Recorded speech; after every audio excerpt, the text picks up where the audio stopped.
And there they go. 8 Sunset Drive is sent for the lead. Trident's Creed is showing plenty of zip despite turning back in distance. Here's Escape Mission and BC Glory Days and 30 Oyster strides into the 5th spot. Hutch is into 6. Aerodromos is at the back. 4x3 up the backstretch. And BC Glory Days comes away with the lead from Escape Mission. Trident's Creed is 3rd. And here is Hutch progressing nicely with that inside stalking trip. He has momentum at the 3/8. He's into 3rd. And Hutch is closing in after the top 2. It's a break of at least 5 lengths to 8 Sunset Drive. Aerodromos not really picking up his feet. 30 Oysters from between runners. BC Glory Days and Escape Mission. What about the trip for Hutch? It's time to recognize him. He's going to tip 3 deep and he's coming with his run.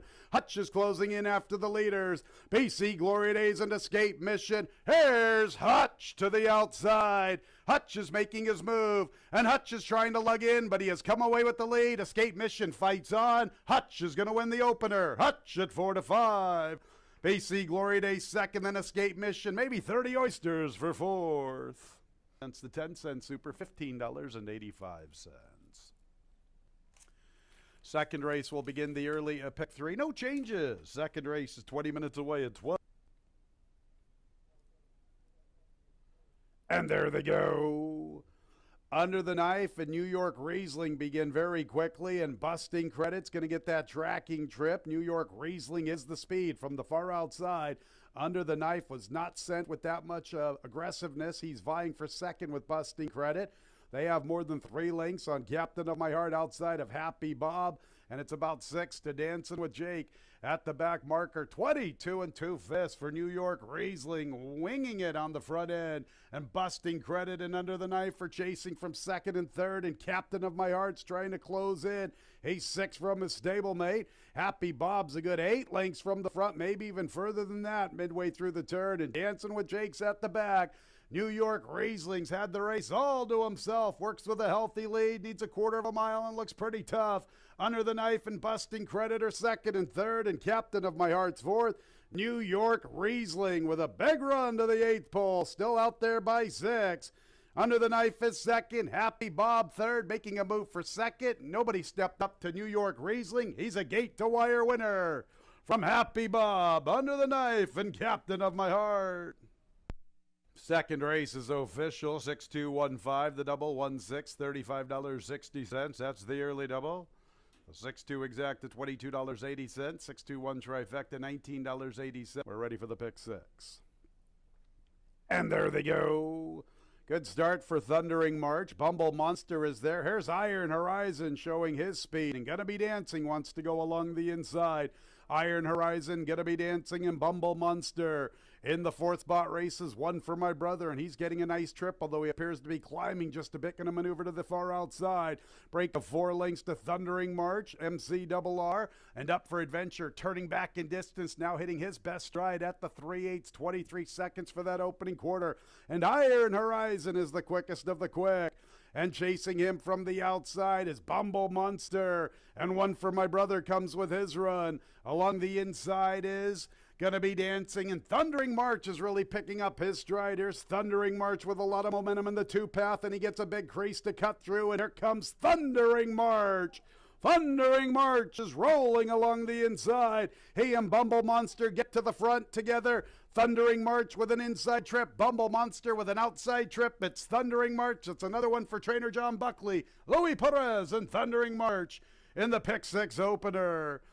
And 35 cents. 4th race, a double into pick 3 opportunity. Scratch 1A seems like a destiny. 3 go grad, 1 pound over.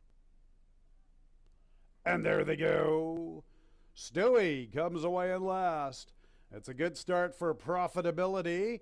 Also showing plenty of pace. Smile Takes Charge and Mischief Exposed, and they will pick it up together. Profitability 3rd. His stablemate Banker Blaney has the 4th spot. Go Grad is 5th. I'm going to Peaceful Persuasion, More Valor flanks him. Stewie's about a length behind that duo. It's a break of 2.5 lengths to Joe West. On Cloud Wine, and at the back races That Works. Big time battle up front. And with the lead, Mischief Exposed, and right there with him is Smile Takes Charge.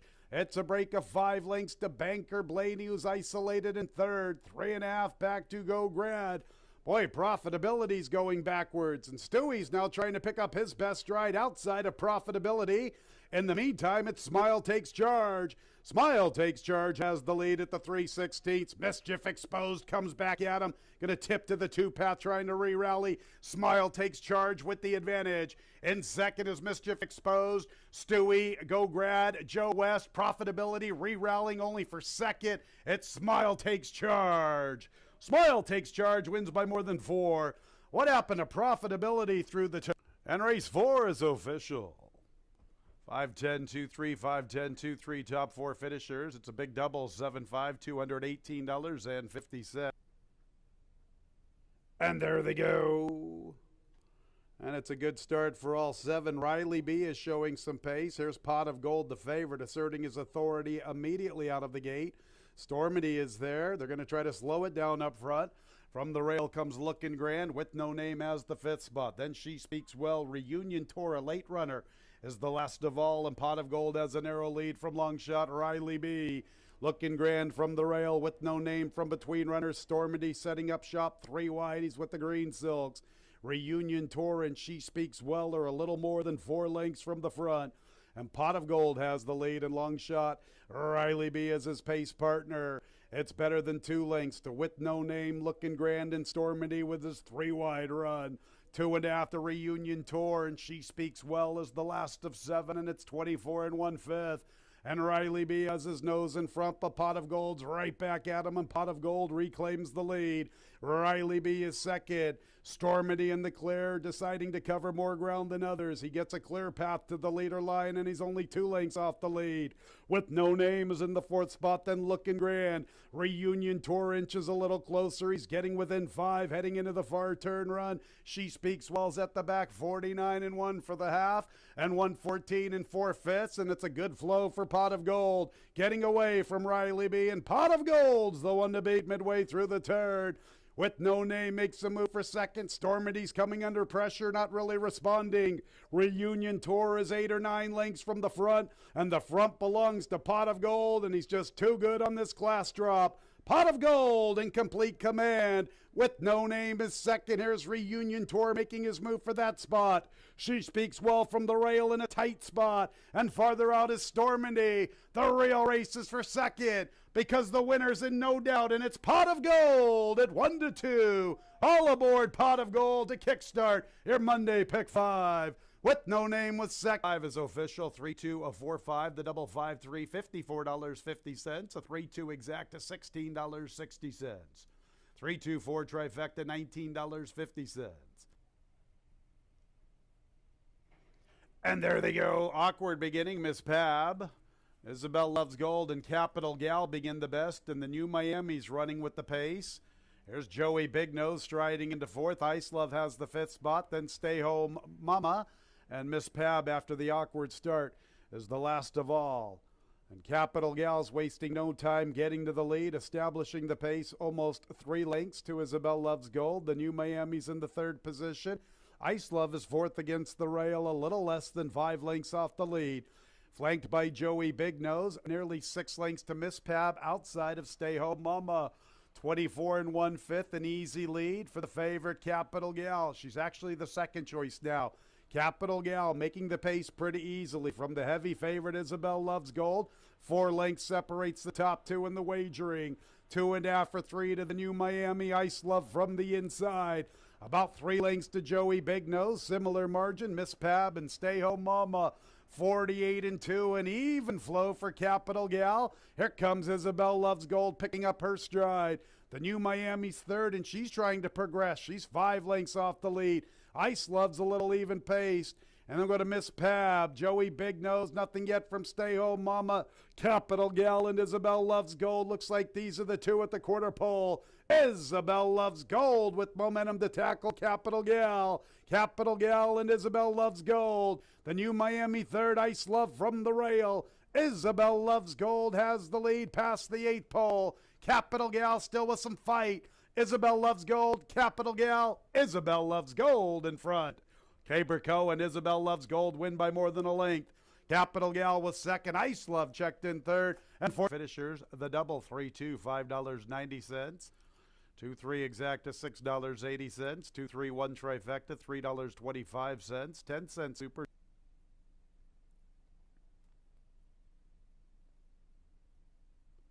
And there they go. And it's a good start for North Soul Dancer. World Bank is showing good pace. Stone Power from the far outside, playing with dolls prominently positioned. White Silks, one from the outside. Regenerator comes away in good order. She's fifth, covering Widow. From between runners is Miami Twofer. She's picking up her stride. She's 5 lengths from the front. And Nurse Bunny's about 2.5 behind her. Along the rail is Unbridled Sister. Dr. G and Allie follows her. And Dreamery's the last of 11, and she's about 12 or 13 from the front. 23-1, and it's a good tempo for North Soul Dancer, and she kicks clear. She builds up 5 lengths. World Bank, her closest pursuer. Regenerator makes a move into third along the inside. After that, Playing with Dolls. Miami Twofer still in the 5th position, 8 lengths from the front. Then go to Stone Power, Unbridled Sister, Widow, and Nurse Bunny. Far outside, Dreamery, and racing with her, Dr. G and Allie, and nobody has stepped up to North Soul Dancer. Still a healthy lead past the 8th pole. No threats to North Soul Dancer. A powerful winner. World Bank is into second. Regenerator is third. And 4th place looks like it will go to Playing with Dolls for the Superfecta. No. And the 7th is in the books. 5-9-6-11. The double 2-5, $9.60. A 5-9 exacta, $102.50. Ready for action. And there they go. Count Frost, Coach Bahi, Horse Be With You is showing pace. From the rail is Interstate. I'm going to Kodiak Brown, far outside Octulieber. What's my category from between runners? Our Man Mike, content to be the early trailer, going to get to the inside. Coach Bahi wants the lead. Horse Be With You is there. Interstate, pace fairly decent up front. They're going to try to slow it down, though. Kevin Navarro really has a strong hold of Coach Bahi. Emmanuel DiDiego and Interstate right there from the rail. So it is DiDiego and Interstate from Coach Bahi. Horse Be With You amongst the leaders, backing off just a bit from third. Count Frost has the 4th spot. Octulieber strides in the 5th. Then Kodiak Brown, what's my category? Our Man Mike, a late runner. He's the last of 8, and it's about 10 lengths from first to last. Big long shot Interstate making the pace to the backstretch from the favorite, Coach Bahi. In third, Horse Be With You, little less than 3 lengths off the lead, or about 3.5 from the front. Kodiak Brown from the rail, Count Frost the gray. Octulieber's 3 or 4 wide up the backstretch. What's my category? 6.5 or 7 off the lead, and it's about 5 lengths to Our Man Mike, who's trying to get a little closer from the back. 22-4 that opening quarter on the board. 47-4, 3/4, 13-2. And Coach Bahi's ready to re-engage Interstate. Coach Bahi and Interstate from the inside. There's Octulieber moving into contention. Octulieber and Count Frost are closing in after Coach Bahi. And Horse Be With You is 4 lengths from the front now, trying to pick up his stride. Our Man Mike's beginning to take off. He races outside of what's my category. Kodiak Brown's at the back. Coach Bahi from the outside, Octulieber. Horse Be With You, Count Frost. Interstate tries to come back for more. What's my category? He's trying to quicken. Far outside, Our Man Mike, and look at this. 1.25 miles will be settled with 1 furlong to go. Our Man Mike to the far outside. Our Man Mike, Horse Be With You. Our Man Mike, a happy hour for Cabercoa. 3 in a row. Our 8-3-9-4 officially in the 8th. The 5-8 Coa double, $31.20. 8-3 exacta, $58.50. 8-3 9 cap. And there they go. Quick start throwing stones. Here's Investment Grade also showing good speed.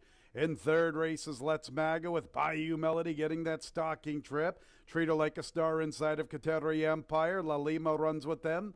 Then Make a Joyful Noise, 6 lengths off the lead in the 3 path. Banker's Daughter's 5 wide. Lady Mistress is 6 deep. And the early trailer is Kateri Empire, and there's pace on up front, throwing stones. Here's Bayou Melody getting that trip, and she's closing in nicely. Bayou Melody up to tackle, throwing stones. Bayou Melody and throwing stones. Investment grade is third. Let's Maga has the fourth spot.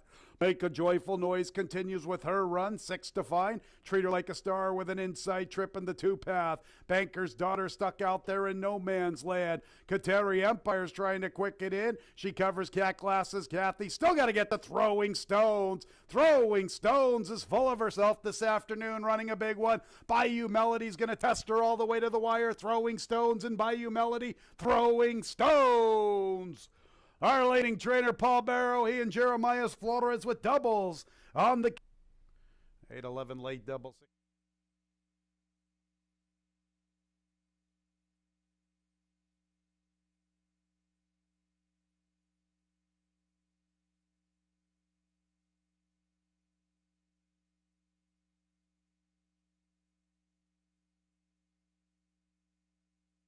Good morning, ladies and gentlemen. Welcome to Finger Lakes Gaming and Racetrack. At this time, please rise for the playing of our national anthem.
Pleasant good morning, ladies and gentlemen. Welcome to Finger Lakes Gaming and Racetrack, our Tuesday opener.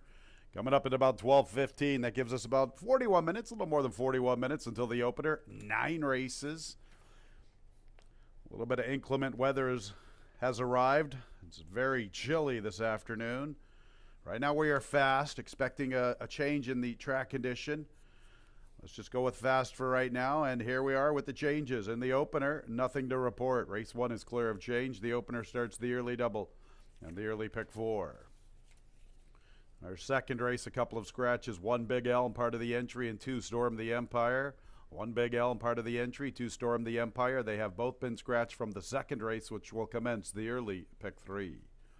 Third race will begin the pick 6. We have a 2-day pick 6 carryover. $3,906. Dollar minimum wager, old school style pick 6. Race 3, no changes.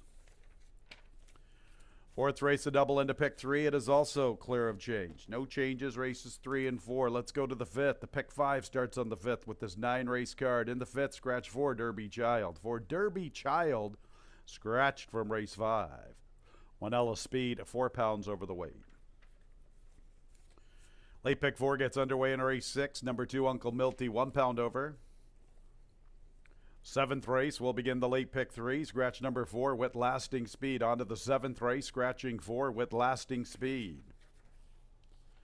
Eighth race begins the late double. There is one scratch. Number 2, Kierkegaard. The 2, Kierkegaard. Scratch from race 8. And in the nightcap, scratch number 1, Harrison Knows. Race 9, the Tuesday nightcap, scratching 1, Harrison Knows. 9 races. We'll start the day at about 12:15. Welcome to Finger Lakes Gaming and Racetrack. Up next, Dave Mattice.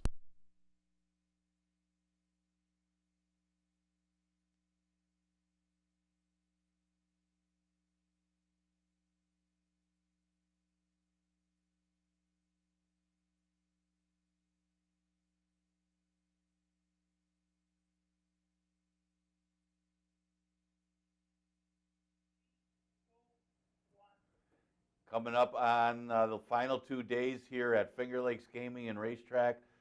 Got today and tomorrow, 9-race card for tomorrow for the closing day of the 2023 card. Man, what a season it has been.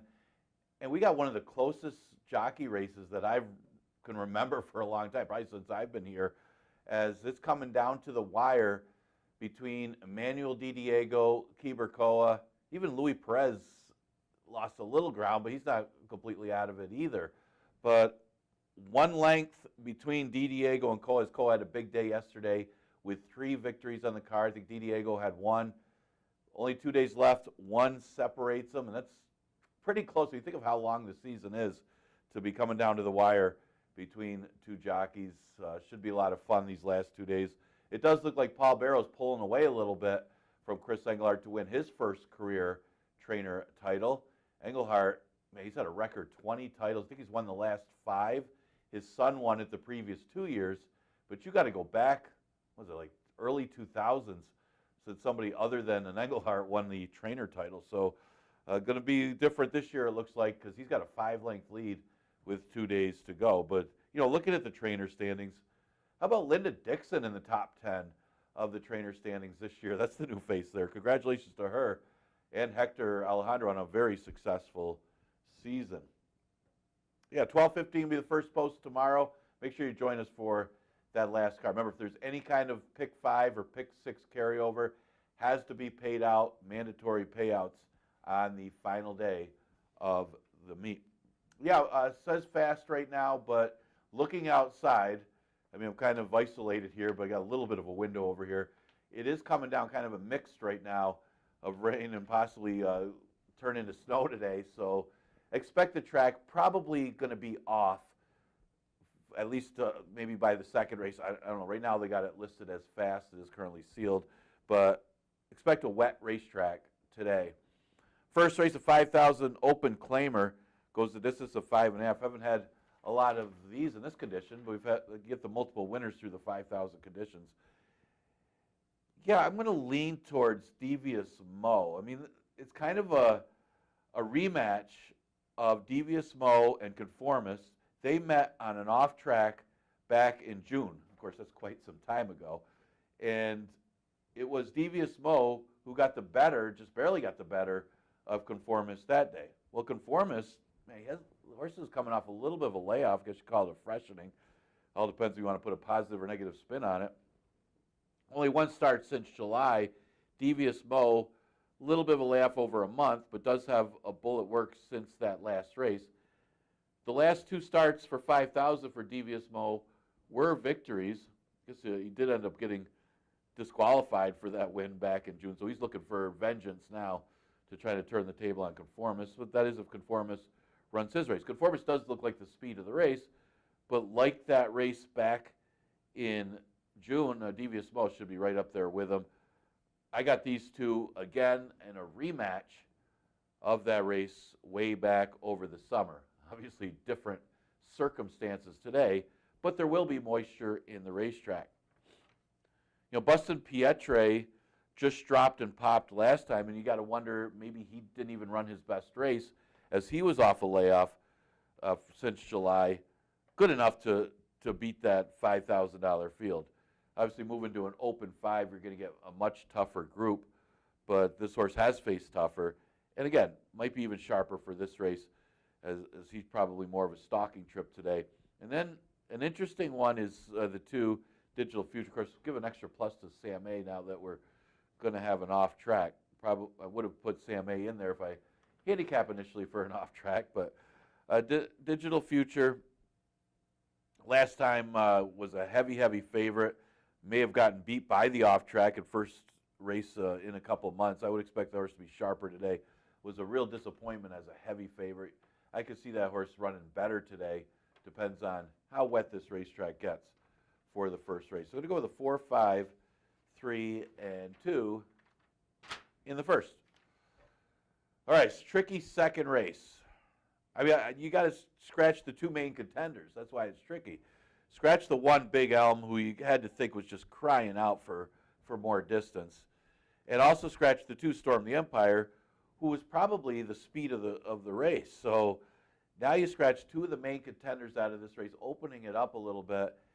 And I didn't really like anybody in here. I mean, when you look at it and the numbers on these horses, a 60 buyer would win this race. So I'm looking at the first-time starter.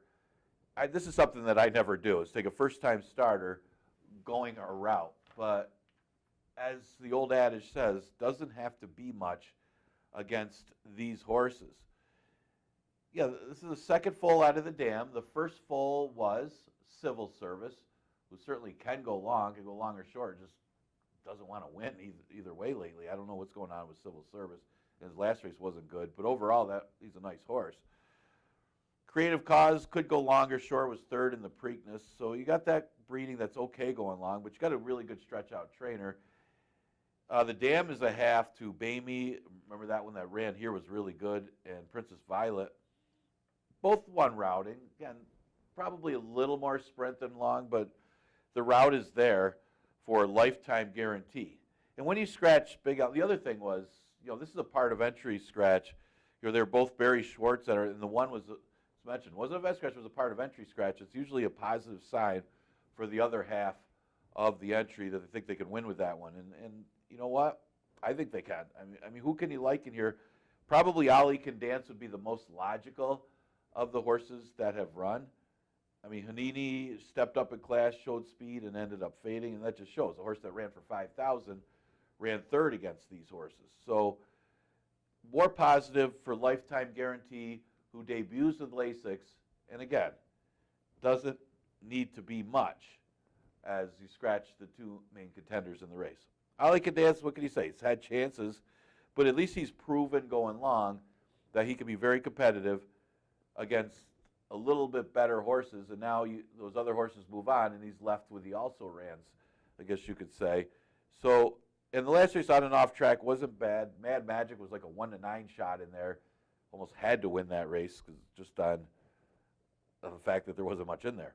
Same type of race today for Ali Can Dance. If the firster doesn't have much, he's probably the winner. The 6, Hanini, yeah, could be the speed again. This horse ran well on and off track, despite getting claimed for 5,000, moved up, really just simply kept his form, just slightly better in that route race. And I could see him running the same race and being right there. It all depends on the pace flow here in the first race. Also how this racetrack plays, as we are getting some inclement weather, we'll call it, right now. Gold Templar's not out of it either. I mean, this horse has had a lot of chances with 12 starts, always right there against similar horses. If he runs his race, probably in the mix somewhere. Going to go with a 1A, 4, 6, and 7. Just taking a shot with a first-time starter. You can kind of watch the board on that one. Yeah, it's something I never do. Going a mile in the 16th. But at least it's a mile. At least it's a maiden special weight. Third race, an allowance race for fillies and mares. Never won 2 condition. Going 6 furlongs. Yeah, Miss Solvig's supposed to win here. I mean, the Shoop There It Is turned out to be probably better. She's an improving horse that was off the maiden win. That she just got a little better trip, got the jump on Miss Solvig, who didn't run a bad race, just got beat a half length. I mean, this horse just looked absolutely unbeatable in her maiden victory. I mean, Katie Davis was here, and Katie Davis was just on cruise control when she won that race. But, didn't get the same kind of easy trip. Shoop, there it is, got the jump on her, and she just came up short that race. It hung a little bit, but turns back in distance here. It's one of those things where she's just better than these horses. You don't always love the turn back. You got to worry because she did come up short going a route last time. Trying to close ground. You got to worry about her coming up short against these horses, but I think Shoop, there it is, would beat this field. Where that's a route, this is a sprint. But I like Miss Solvig. I think she's just simply better than these horses. And that maiden victory, man, how can you forget that? I mean, I know she didn't beat a whole lot, but she did it very convincingly. Got a little bit of a long shot for second. I don't mind using Michael S. Ferraro horses this final week of the season. Almost always got to put them in the top three. But who asked you? Broke her maiden in first asking. Then got beat by a pretty good field in the 2 Lifetime. And that field in her second start was better than this one. She got a little bit of a break since then, pressed the pace, and there's a horse called Admire My Crown. I think that was a Paul Barrow trainee. Man, did that horse run a big race. So she lost interest after that one went flying by everybody. I give her another chance here to be closer. It's just a matter of company kept, plus it's only her 4th start. She's an improving horse, and obviously Michael S. Ferraro time of year. The speed, probably the 6th. Special Pal haven't been really impressed by her races. I mean, the race that she won, she didn't beat anything to break her maiden. Maybe a couple that were in here. And again, she's another one that was in that Admire My Crown race. Expected her to have a clearer lead than what she did, and that was the reason for undoing. Now, there is a chance for some other speed in this race, so she might be up against in that sense. Unless she could clear early, she might just be pressing and holding to be in the top 3. Mommy Joe Dreams could be one that could be overlooked in here. Her one race on and off track wasn't bad. She ran a good second. I know it was a maiden claimer, but she stepped up and the main special weights, she ended up beating Special Pal in one of those races and comes out of a race that she ran 3rd to Admire My Crown. It's almost like, I don't want to say you could draw a line through the race, but because that horse ended up being much the best, a lot of these horses were just running for second, and you almost got to think the horses that were up closer to the lead were more likely to lose interest and fade than the horses that are trying to stalk or close and get up to get second or third. But Mommy Joe Dreams ran good enough against these horses to think that she's going to be there again today. 3, 2, 6, 7 for me in the 3rd. Remember, that race starts the pick 6. There's a small carryover in that one. You can hit it today. If they don't hit, remember, if we got to carry over into tomorrow, got to pay that out tomorrow, no matter what. We got paid out whether it was carryover or not. 4th race, we start a pick 3, Exacta Try, Super and Daily Double, also available in here. Pace flow could matter in this race because you do have Ring Good, who's got some speed stretching out. Might be an issue for Sight Unseen, but another one. I just think this horse is better than these right now. He's dropping to 5, and there was nothing wrong with his last race. He just ran into a better horse that had better numbers, had been running against better horses, and was just better. I mean, the horse got a nice inside trip, too, against Sight Unseen, and was just best. So it isn't like he ran a bad race, so now he's dropping to 5. No, he ran a good race. He ran his usual race. He ran well to be in the money. It's just the end of the year, and that's why he's dropping to 5. A lot of reasons to like Sight Unseen. One of the main ones is that he's just better than these horses. Got him on top. I know he's in for the 4 Lifetime part of the condition, and you got multiple winners and a stakes winner, and this cat can fly. That's my second choice. And in that sense, he should have an advantage over most of these because the majority of the horses in this field are in for the 4 Lifetime. That should give this horse an advantage after running against a little bit better, although his form lately isn't that great. But keep in mind, that last race was against the 11 and 9s and a pretty good 11 and 9 race.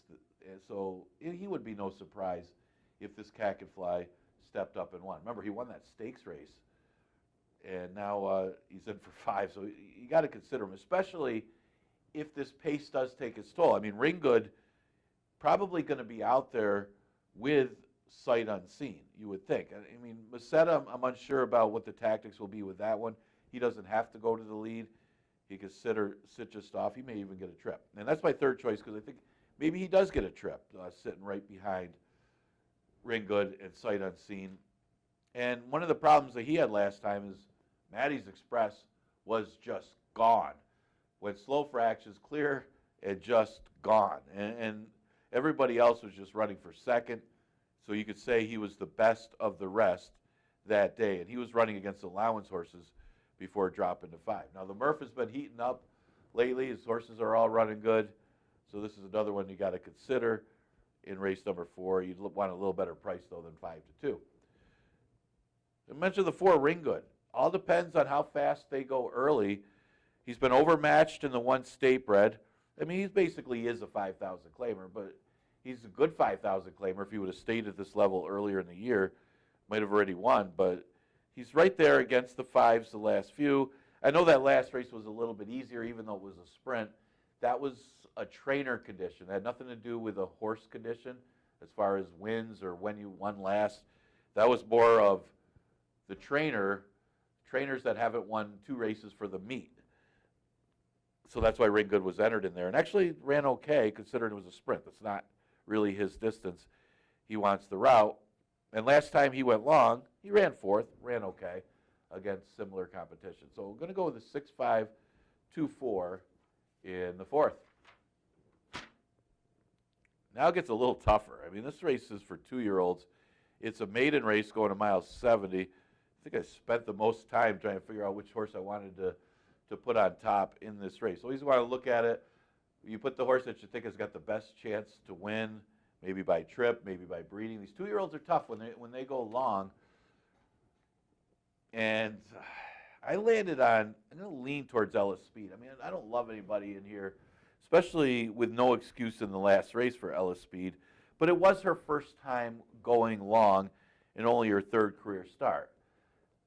That's with 2-year-olds. You know, they keep improving. They may regress, but most of the time they're going to improve. One of a couple that are really well bred for the route. So you got to think that she preferred going long than her prior 2 sprint races. I think she's the inside speed of the race too. And that could be a big factor if she could get the lead on Seems Like Destiny, who's stretching out of the sprint race. And I thought that one might be the other one that could show some speed in here. But I thought Ellis Speed would be the one from the rail that may get the front.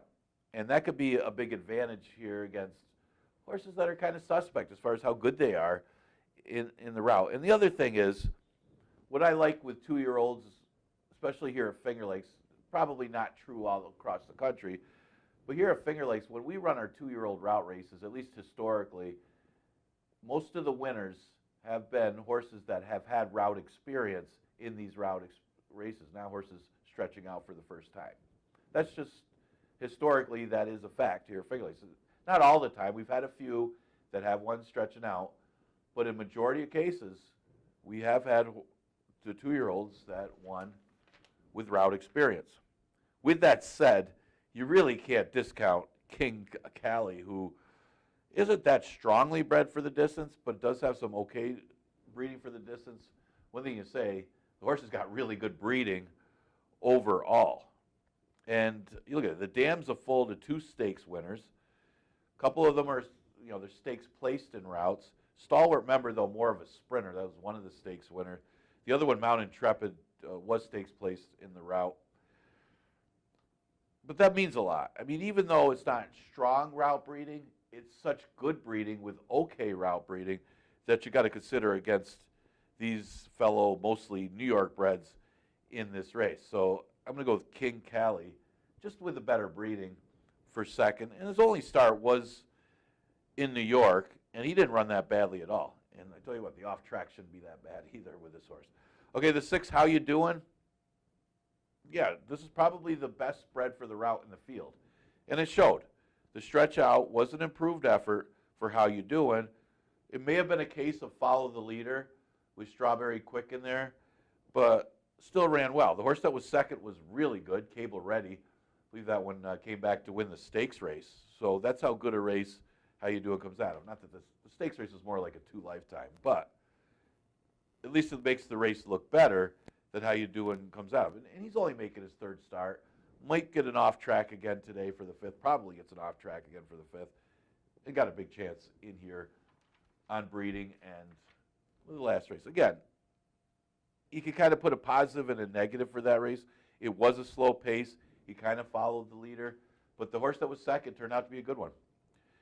Seems Like Destiny I'm going to throw in there as Troy Smith is pulling out all the stops with this horse. First time gelded, first time blinkers, different jockey, different distance. So you're making all kinds of changes.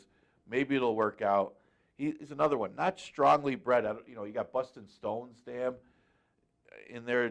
Destin, not really known for long distances, but making the 2nd start. Actually took a lot of money in this horse's debut. So he's got potential to be a lot better. And again, attracts Andre Worry, who was last year's leading rider. So Seems Like Destiny, could see this horse improve. Another one you can't leave out. 1762 in a tricky 5th race for the 2-year-olds. All right, 6th race, a 5,000 claimer. Horse have not won 2 races since the date. Going 1 mile and 70. Yeah, you can narrow this one down. You like Mark Tasso's Honorable Avenue, and then you got Runabout and Easy Shot for Jeff Engelhart. I mean, it's 2-on-1 maybe you kind of look at it between those, and then Steeds kind of plays a little bit more of an underneath type. But it seems like those 3 are the big win threats, and maybe they can double team Honorable Avenue here. And the problem I had, I think Honorable Avenue is probably the best horse right now of these horses in this field. I do worry about taking this horse on top because of the amount of seconds that he's had in his career. 3 wins, 14 seconds. But this is 5,000. This horse has faced far better and has run well against far better. Maybe the last race wasn't as good. I don't think he had his kind of trip that he needed last time after not breaking all that well.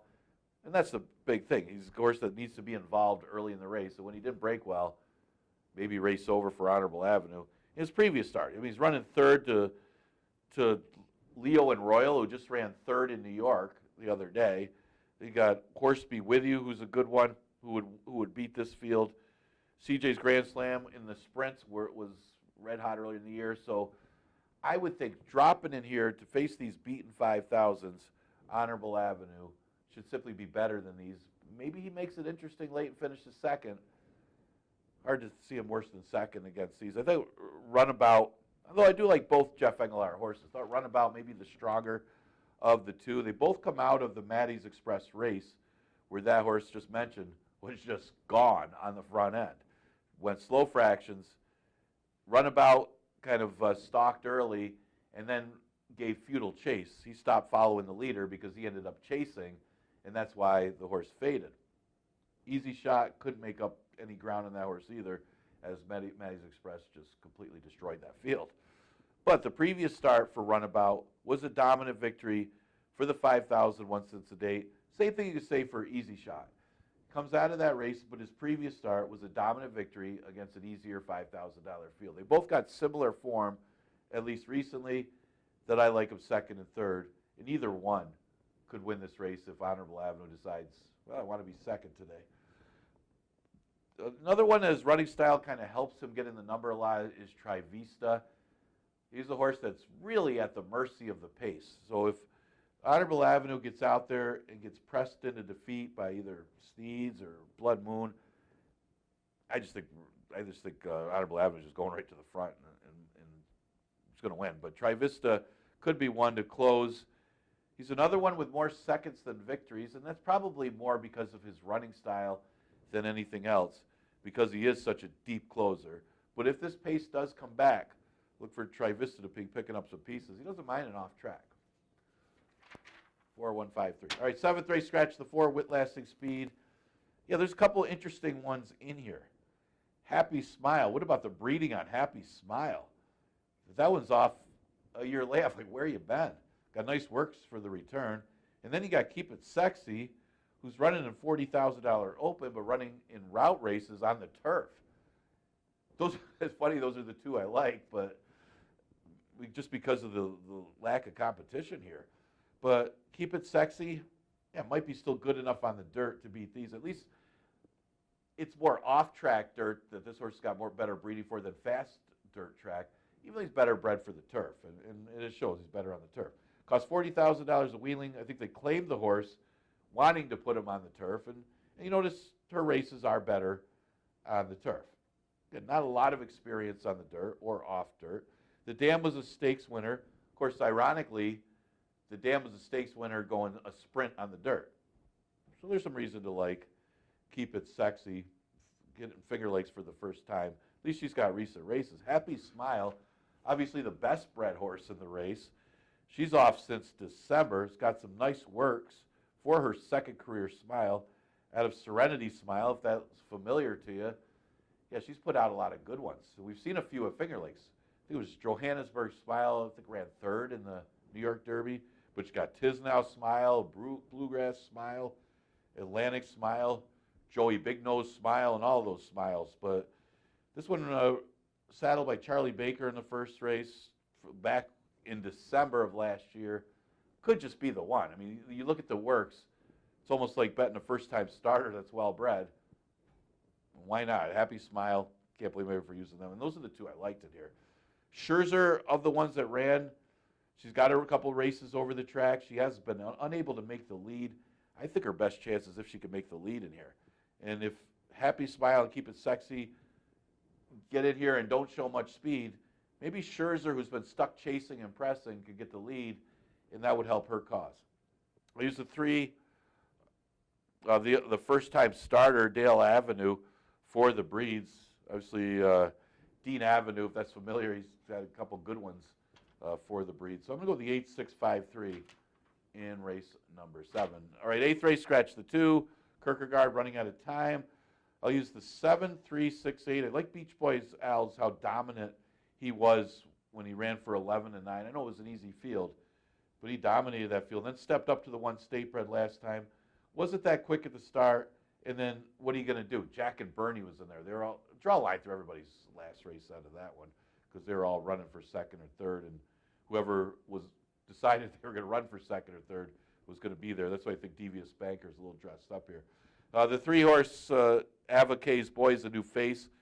You got to think those 75s at Parks are still a little bit better or as good as our 1 state bred. So this is a New York bred where he belongs, running against these 1 state breds, and he's a major player here. And he's 8-1 morning line, so you would think that he'll get a lot more play than that. Tacony Road coming out of a 3 lifetime win, 2 in a row for Tacony Road. He's sharp right now, 7368. That one likes an off track too. 9th race, scratch the 1, Harrison Knows. Tricky last race, but I did go with the 5, New York Anthem. Again, just better than these horses right now. Nutsy's a closer. He'll bounce back with a good race. 5-4-7-2 for me in the 9th. A pretty good 11 and 9 to finish out this Tuesday card. Only 1 day left of the 2023 season after today. That'll be tomorrow. Make sure you join us for closing day. It's 9 races on the card tomorrow. 12:15 first post by last day of the season.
And bugler Kyle Zorn has the horses coming onto the track for the Tuesday opener. Nobody blows the horn like Kyle Zorn. Big shout out to Kyle's mom, raising such a outstanding member of the community. Kyle Zorn, big shout out to Kyle. Our Tuesday opener bugler, 5.5 furlongs, 3-year-olds and up, $5,000 claimers, a clear of change. Our racetrack is now labeled good. It has been sealed, a good sealed racetrack. Let's meet the group. 1 is Quad Party, Cabercoa. 2 is Digital Future, Andre Worry. 3 is Bustin' Pietra, Jeremias Flores. Next will be 4 Devious Mo, Emmanuel Di Diego. Number 5 is Conformist with John Davila Jr. On to the 6, Zeme, Louis Perez. And the 7 is Bowing Snowman, Rafael Rohina Jr. Race 1 begins the early double and the early pick 4. 9 races, a couple of minutes until the Tuesday opener.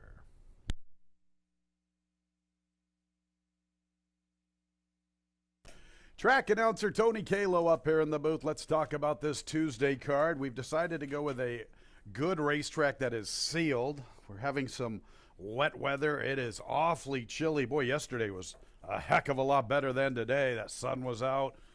Felt pretty good up here. It's pretty cold in this booth, to be honest, but hey, that's for another story, another day. 9 races. We've got the pick 6 carryover, fans. Better than $3,900. That starts in race 3. How about a quick update on the jockey and trainer standings? What a jockey's race. Emmanuel Di Diego, 64 victories. Cabercoa, 60. And Louis Perez, not done yet with 60. What a race to the finish tomorrow. We got 9 today, 9 tomorrow. 18 more races. A jockey's race that's going to come down probably to the Wednesday nightcap. Paul Barrow trying to inch clear from Chris Engelhardt. Paul with 60 and Chris with 55. Those are the updated standings. Dave Mattice probably touched upon them. Dave and I will be talking about it throughout the duration of the card and, of course, into tomorrow.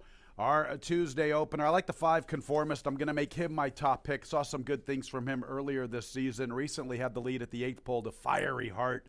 Fiery Heart's a monster. Everybody knows that who follows Finger Lakes. He's a 7-time winner this season.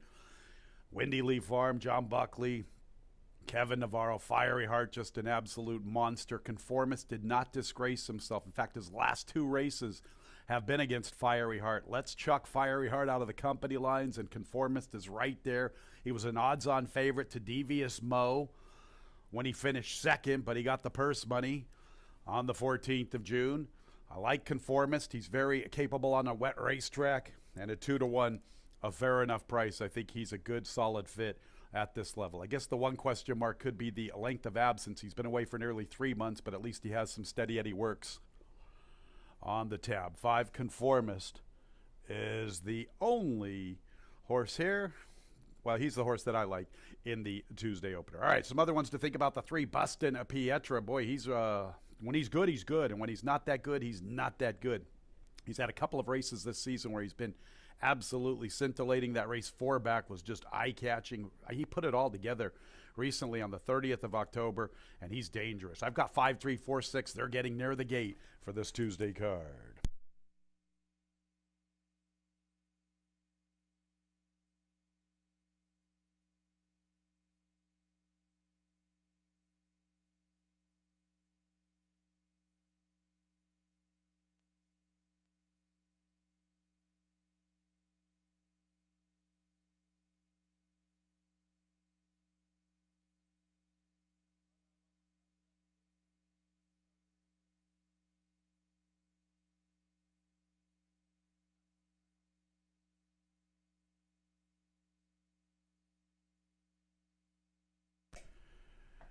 It's post time for the Tuesday opener. Nice field of 7. And Conformist is vying for favoritism at 2-1. In fact, he is the favorite.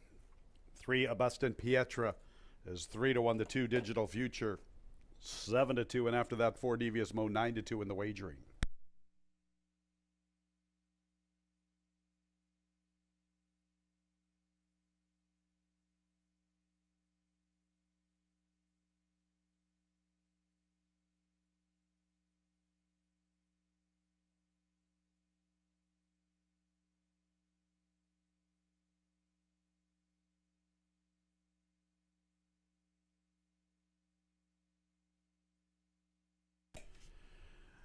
right, loading fairly quickly. A couple to load. Sam A for Victor and Nancy Salvato, and then Bowing a Snowman for Thomas and Linda Muller.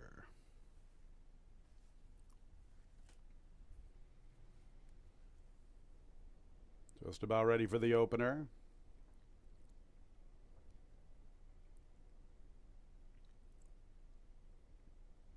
And there they go. Sam May and Conformist break very alertly. Bowing Snowman showing customary speed from the far outside. And there's Bustin Pietro, who likes to sit a trip these days. New dimension from him. Recently he employed those tactics and it worked to his advantage. He has been headed by Devious Mo strides into third. So let's stick with the leaders. And it's Bowing Snowman from Conformist right there from the rail. Devious Mo's into the third spot. And Bustin Pietro has 3 to find heading into the turn. It's a break of at least 4 lengths to Quad Party and Sam May. And the trailer is Digital Future. And here comes Conformist to tackle Bowing Snowman. And Devious Mo is third. And Bustin Pietro still about 3 off the lead near the quarter pole. Sam May's trying to quicken into contention. He has a nice rally working and also closing Quad Party. Conformist, Bowing Snowman, Devious Mo tips to the outside. Bustin Pietro comes under a little pressure. Sam May continues to advance to the far outside. Quad Party's a little even paced from the inside. Bowing Snowman, Conformist, Devious Mo, Bustin Pietro, Sam May to the far outside. How about Bowing Snowman in the opener? 15-1. Big boy's huge since those blinkers came off. Bowing Snowman and the big upset to start the Tuesday card here at Finger Lakes Gaming and Racetrack.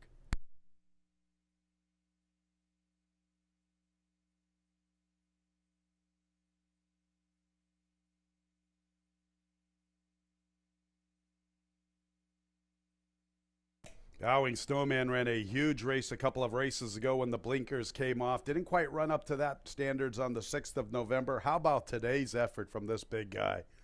Good for him. Big, strong 5-year-old by Lauban. Bowing Snowman did all the heavy lifting dealing with the favorite Conformist. Put him away late, and he's going to get the money at 15-1. Second, third, fourth, and fifth pretty tight. 1 minute 4 and 84/100ths the final time.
Number 4, Devious Mo checks in a second. Third place, number 6, Sam May. Fourth place, number 3, Bustin Pietro.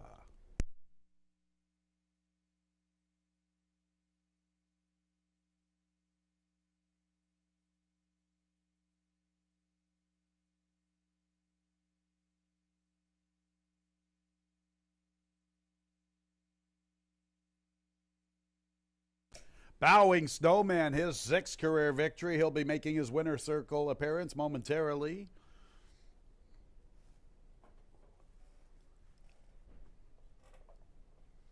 Bowing Snowman, a 5-year-old bay gelding by Lauban out of the damn Wild and Windblown. Owned by Thomas and Linda Muller. Thomas, the winning trader, winning jockey, Rafael Rohina Jr. Comeback jockey of the year, no question about it. Way to go, Rafael. Winner was bred in New York by McMahon of Saratoga Thoroughbreds, LLC. Rafael saw me the other day on the way into the facility. He said, don't call it a comeback. Been here before. Rafael Rohina Jr., 7463. Exact at $186, the trifecta $224.50, and the 10-cent super $183.80. Second race, scratch 1, Big Elm. Also scratch 2, Storm the Empire. Our second race, 19 minutes away at 12:43.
The day starts off with a little bit of a surprise as Bowing Snowman able to stay out there with Conformist and go on with it.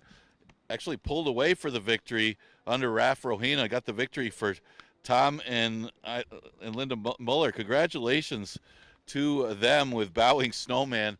That's turned out to be one of my favorite horses this year. I figure the horse always runs well when I don't pick him, though. Bowing Snowman, a big price in race number 1. That'll get your early pick 4 started. Starts well if you use that horse at a big price. Second race is an interesting one because you do scratch 2 of the main contenders in here. Scratch Part of Entry, the 1 Big Elm, and scratch the 2 Storm the Empire. This is for 3 and ups, going a distance of 1 mile and a 16th. Got a first-time starter in here, and when you look at the rest of the field, you got to think with this one's breeding, man, he might be able to win first out. Not always easy to do, going 1 mile and a 16th in your first career start and win, but he doesn't have to be much against this field. I mean, this is a very well-bred horse by Creative Cause. The dam is a half to Bamey, who ran here, was a pretty good one, and Princess Violet won routing. This is the second foal of that dam, and the first one was Civil Service, who we're familiar with, who can go long, just doesn't want to win, but lifetime guarantee might be able to win against this field, getting a little bit of play at 2-1. Ollie Can Dance getting some play, maybe by default is getting bet down to 6-5, but he has had his chances. He might just be a little bit better than his rivals in here. He ran into Mad Magic, most of them running for second or third in that race as Mad Magic, simply much the best against that field. He's been no worse than fourth in his last 6 starts, and why not? I mean, he's just a logical horse. It's hard not to see him in the top 3, but he's a horse you don't want to really take a short price on either, but but maybe by default, he could possibly get to the winners to the wire first. Gold Templar is an interesting one. He's never hit the board in his 3 starts on and off track, but he's also had a lot of chances to break his maiden. But numbers-wise, he measures up very well against this field. Comes out of the same race as a couple of the other ones, including Ollie Can Dance. That was another race where the winner was a double-digit, much the best winner. But the previous start for Gold Templar, going this distance, ran a good second behind a horse that got out alone on the lead. Maybe it was a case of follow the leader, but he still ran well for that second place finish. So if he could repeat that effort, he could at least be in the top 3 in this second race. As the weather's starting to get worse here, expect this rain to possibly turn into snow. Exacta Try Super Daily Double and Pick 3 starts at race number 2 against Scratch Part of Entry, the 1, and the 2, Storm the Empire.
Ladies and gentlemen, be advised with the inclement weather, we will have abbreviated post parades. They're going to come out at about the 2 minute mark and we'll hustle them up to the gate.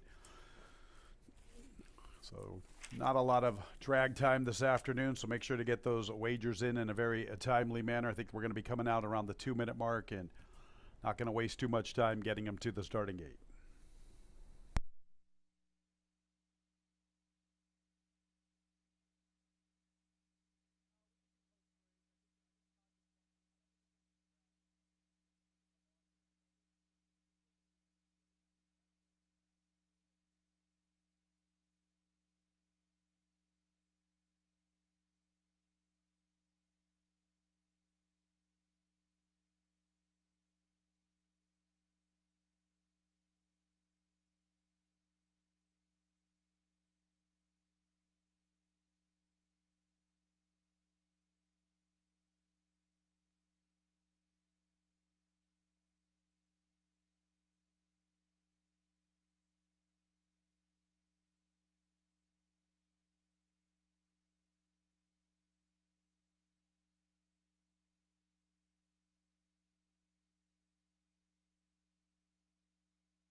They're on the track for the second race. I'm going to skip the parade. We have a sloppy racetrack. Race 2 will begin the early pick 3, lose the 1 Big Elm, and the 2 Storm the Empire. A couple of minutes until post time.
4675, my top four here in race 2 for Ali Can Dance. Ran very well when chasing Mad Magic. Petrolo also had a good looking winner.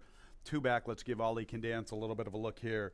He's the favorite at 3-2. 6, Haneni made his second start at Finger Lakes on the 1st of November. A second place finish for Maiden Fives, claimed by Mike Lasessi. And good looking claim, moving up, running a good third. Let's see if Haneni can continue to go forward. Give him a little bit of a look.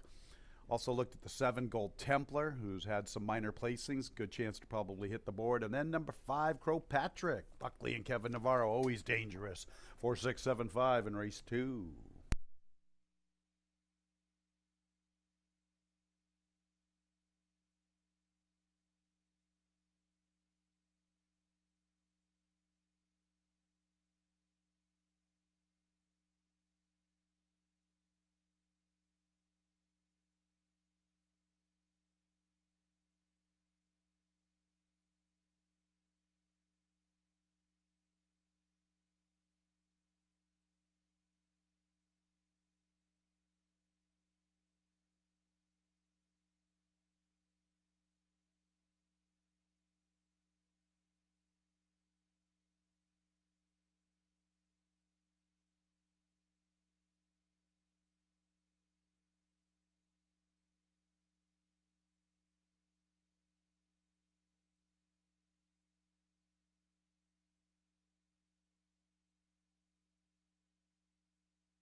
It's post time for the second race.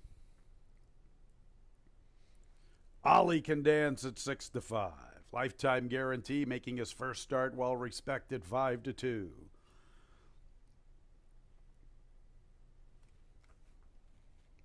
A little bit of reluctancy from Ali Can Dance.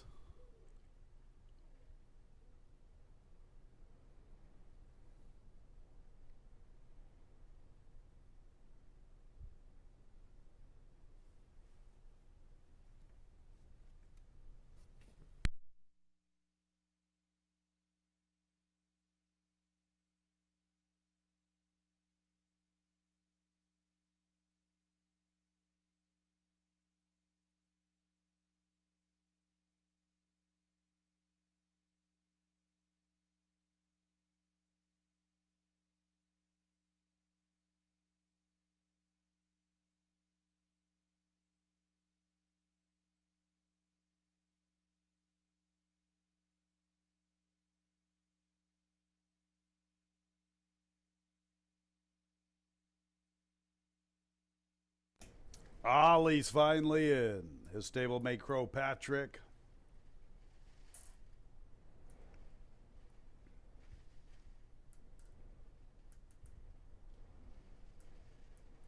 Much better behavior from Crow Patrick than stablemate Ali Can Dance. Here's Haneni. Lifetime guarantee. First look around 2 turns. First start of his career, 2-turn debut runner here. Here is a Gold Exemplar, and then the last Sheik will complete the lineup. Ali Can Dance at 3-2, lifetime guarantee at 5-2. Early pick 3 time, and there they go. From the outside, the last Sheik wants to show pace. Strategy for You is there, so too is Crow Patrick. And here comes Haneni. He wants to mix it up, firing into the second spot. Ali Can Dance strides into 5th from the rail. Gold Templar 6th and lifetime guarantee. The first-time starter is the last of all. And look at Strategy from You. Strategy for You out on the lead, and he is freewheeling it. Strategy for You, quarter horsing through the early stages. Builds up nearly 6 lengths to Haneni, Crow Patrick, and the last Sheik's 4th. Ali Can Dance is a little less than 8 lengths from the pace.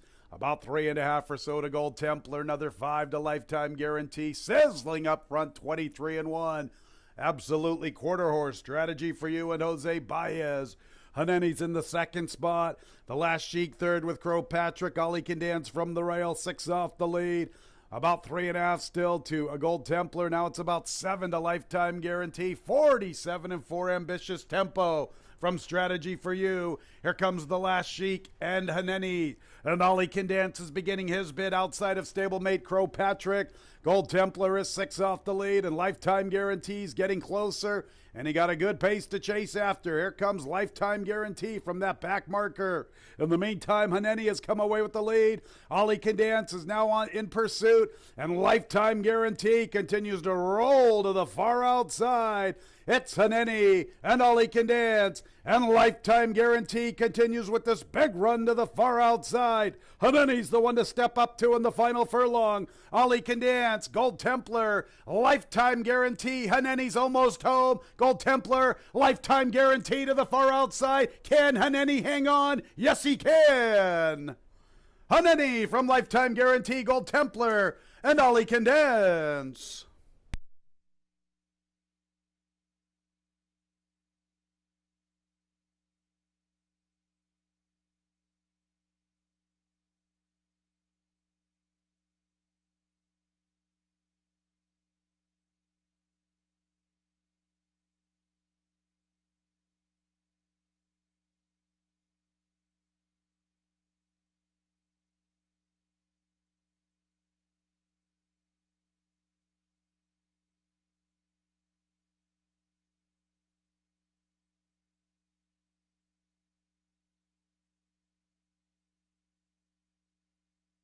$147 and 98 100. A pretty thrilling second race. Haneni and Lifetime Guarantee. Gold Templar right there. Who's going to win this photo?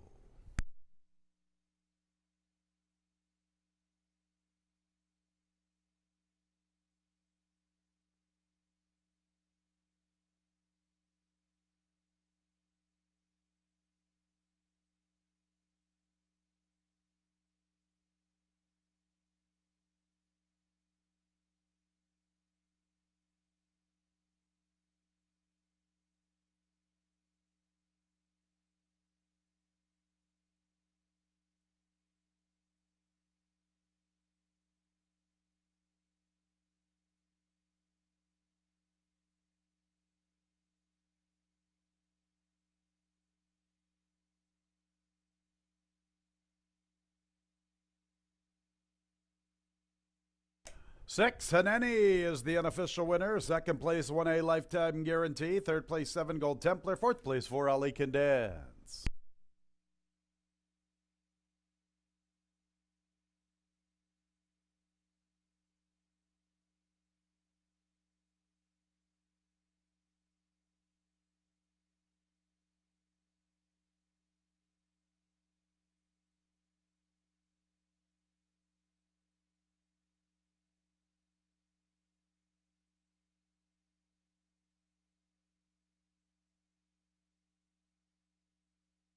Here's Haneni into the winner's circle.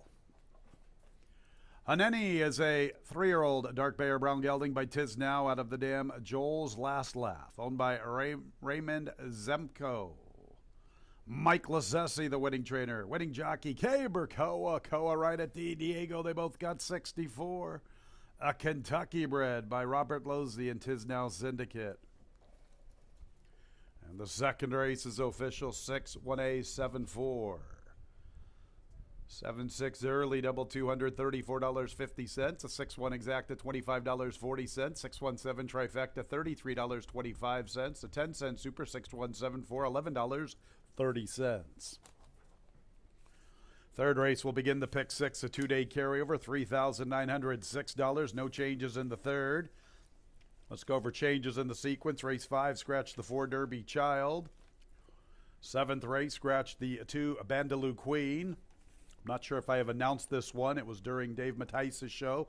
Seventh race, scratch 2 Bandaloo Queen. Also scratch 4 with Lasting Speed. Once again in the seventh race now, a couple of scratches, 2 Bandaloo Queen and 4 with Lasting Speed. And in the eighth race, scratch number 2 Kierkegaard. Our Tuesday pick six, 18 minutes away at 111. Fans, you can access some free past performances. FingerLakesGaming.com. Click on the racing tab and scroll on down to free digital program. Don't forget, fans, tomorrow is closing day, 12:15, first post, mandatory payouts in the pick 6 and the pick 5 tomorrow. We've got this 2-day carryover. Maybe if we can make it rock and roll, get some prices, we'll get a 3-day carryover to closing day with a mandatory payout. But we got to get through this Tuesday pick 6 first. Pick 6 coming up here at Finger Lakes in about 18 minutes.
Nine minutes opposed for race number 3. It was just one of those races as the first just took a little bit long to get going, had to go wide, and Hanini got the jump on that horse. Kiberkoa for Mike Lasessi. Kiberkoa moved into a tie with Emmanuel Di Diego in that very close rider standings. And you know what? Let's see if Emmanuel Di Diego can answer. He's on the current favorite, Ms. Solvig. That one turns back in distance, so she's going to have some work to do to try to close on the speed in here. But it does look like she might have some pace to chase. And, man, did she look good when she won going long back in September with Katie Davis aboard.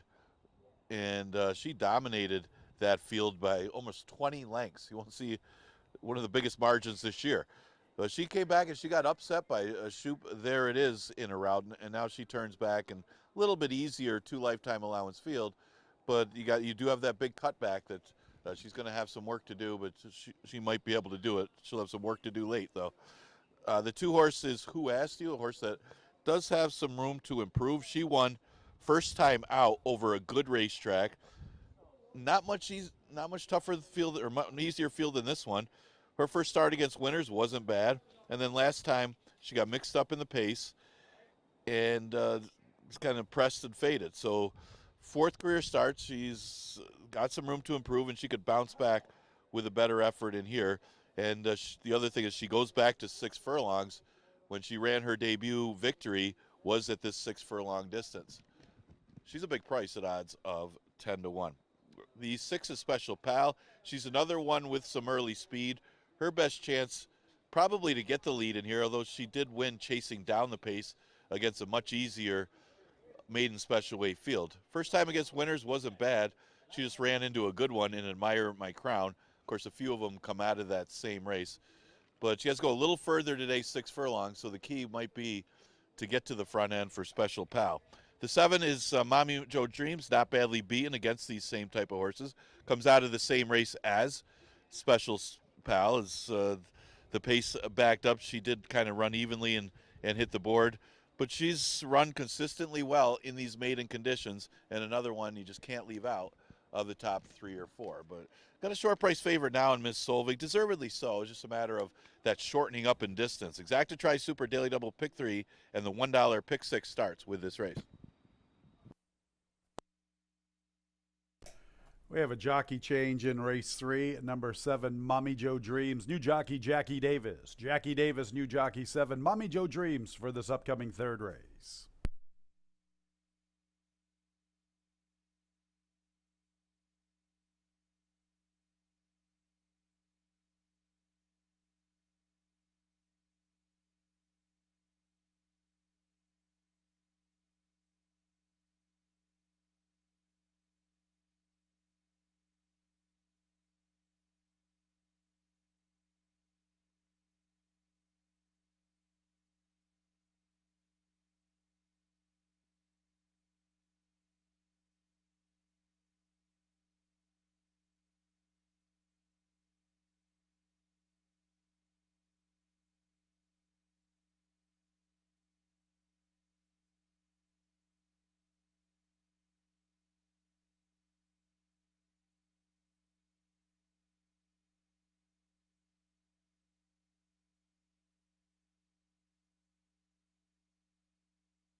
Sloppy racetrack for today's third race, 6 furlongs.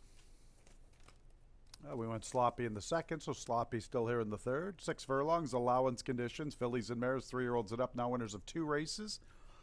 A pick 6 carryover better than $3,900. Jackie Davis. New jockey 7, Mommy Joe Dreams. Looks like the fillies and mares have made a right-hand turn out of the paddock. They'll be at the gate momentarily. Inclement weather, rather chilly this afternoon. Our pick 6 with $5,700 of new money.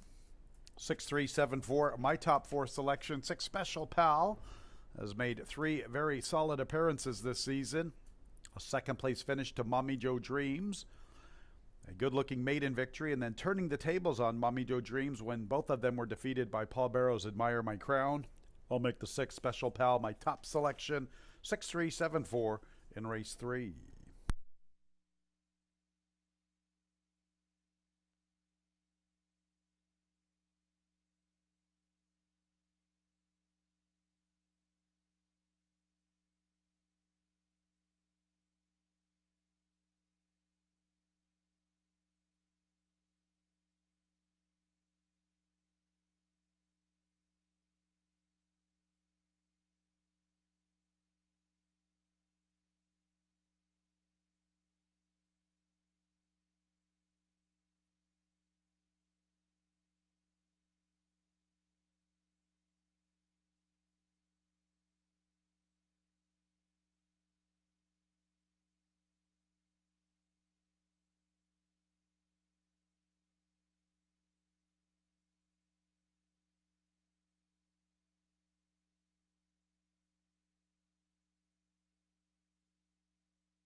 The fillies are approaching the starting gate.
It's post time for the third race. Number 3, Miss Solvig is the favorite at 6-5. 6 Special Pal, 3-1. Miss Solvig turning back in distance this afternoon. 7, 3, and 4-year-old fillies arriving at the starting gate. It's the first leg of the Tuesday pick 6, $3,900 carryover. You see the new money, just shy of $6,700. And Ruby's Mission, the first one in. Who Asked You will be next. The favorite, Miss Solvig, third to line up into the gate.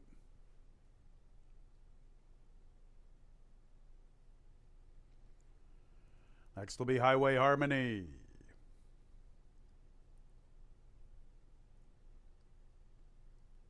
Mays Loved Laffy. Special Pal and Mommy Joe Dreams, the last 2 to load.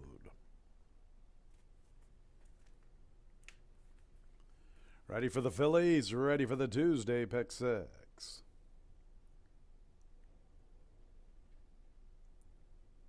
And there they go. From the outside, Mommy Joe Dreams quickly away. Special Pal is also showing plenty of foot. Who Asked You's prominently positioned along the inside. Ruby's Mission makes a bit into fourth. She races inside of May's Love Laffy. Following them, Highway Harmony and the favorite Miss Solvig. Turning back in distance is the last of all, and she's a little less than 6 lengths from the pace. Who Asked You, 3/4 of a length to Special Pal. Ruby's Mission third, with from the outside is Mommy Joe Dreams. And Highway Harmony's trying to pick up her stride, although deep at the 3/8. And Miss Solvig's taking closer order along the rail. She gets within 4 lengths of the front, and she's flanked by May's Loved Laffy. Who Asked You, Ruby's Mission, Special Pal. Out there in no man's land is Highway Harmony. And Miss Solvig tries to improve her position. Who Asked You at the top of the lane, trying to spring the upset. 19-1, Ruby's Mission sticks to her, and Miss Solvig comes with her run in the final furlong. And I'm going to Mommy Joe Dream, Special Pal, and Highway Harmony. Here comes Ruby's Mission right back at Who Asked You. Ruby's Mission 22-1. Ruby's Mission 22-1 to start the pick six. Second and third got tight. Miss Solvig or Who Asked You, and we'll need another photo for fourth. Holy Toledo bombs away to start the Tuesday pick six.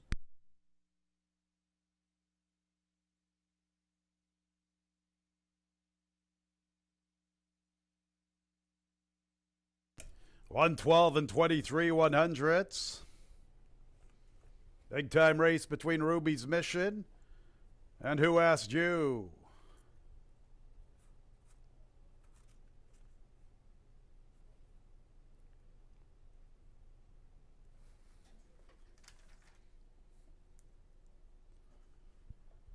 Photo will determine the winner.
One's the winner, Ruby's Mission. Second place, 2, Who Asked You. Third place, 3, Miss Solvig. Fourth place, 7, Mommy Joe Dreams. 1, 2, 3, 7.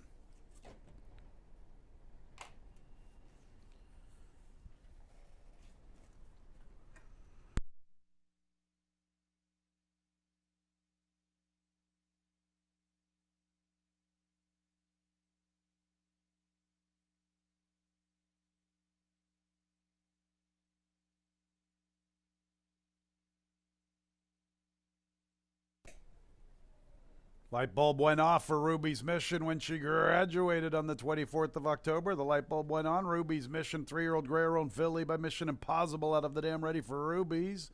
Owned by Peter Cologne.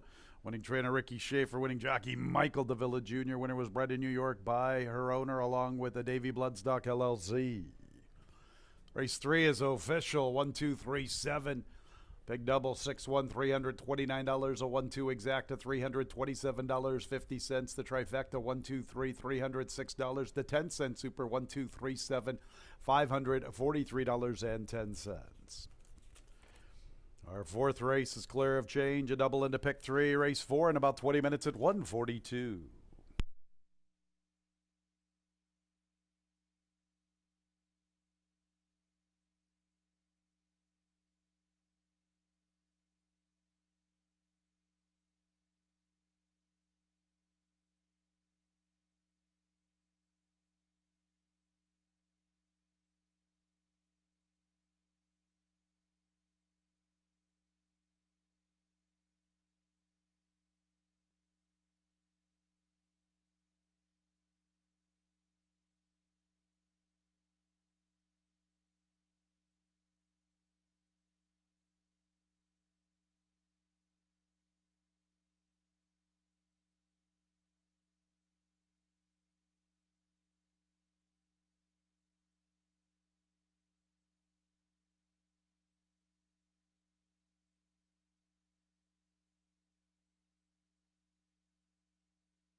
We have a jockey change in race 4. This one's being announced for the first time. 6 sight unseen. New jockey Louis Perez. Louis Perez, 6 sight unseen for race 4.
Okay, we got 10 minutes to post for race number 4, and already the first 3 races have resulted in a couple long shot winners. We had a 15-1 shot with Bowing Snowman in the first, and now Ruby Mission gets the victory in the third under Michael Davila for trainer Richard Schaefer. That starts off the pick 6, so maybe we'll get a carryover into the last day of racing tomorrow. Good chance to do so. Exacta Tri Super Daily Double Pick 3 starts here, goes a distance of 1.70 miles. And, you know, on the board right now, the 6 Sight Unseen, the favorite. No surprise there as this horse drops to 5,000. And the moisture in the track, the sloppy racetrack that we have right now, shouldn't be an issue, as this horse is a perfect 2 for 2 when he's encountered moisture in the track. And he also drops in class off of a pretty good finish.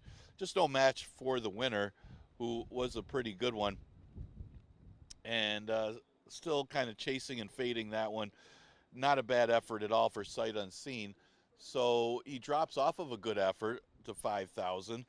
We did, I think I just heard we did get a jockey change to Perez for Sight Unseen.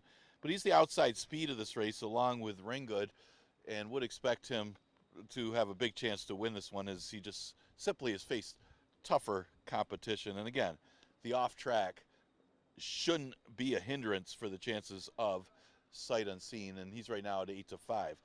The closer in the race, if the pace does take its toll, remember Sight Unseen's probably got to be up there on the front line with Ringgood and possibly Masetta.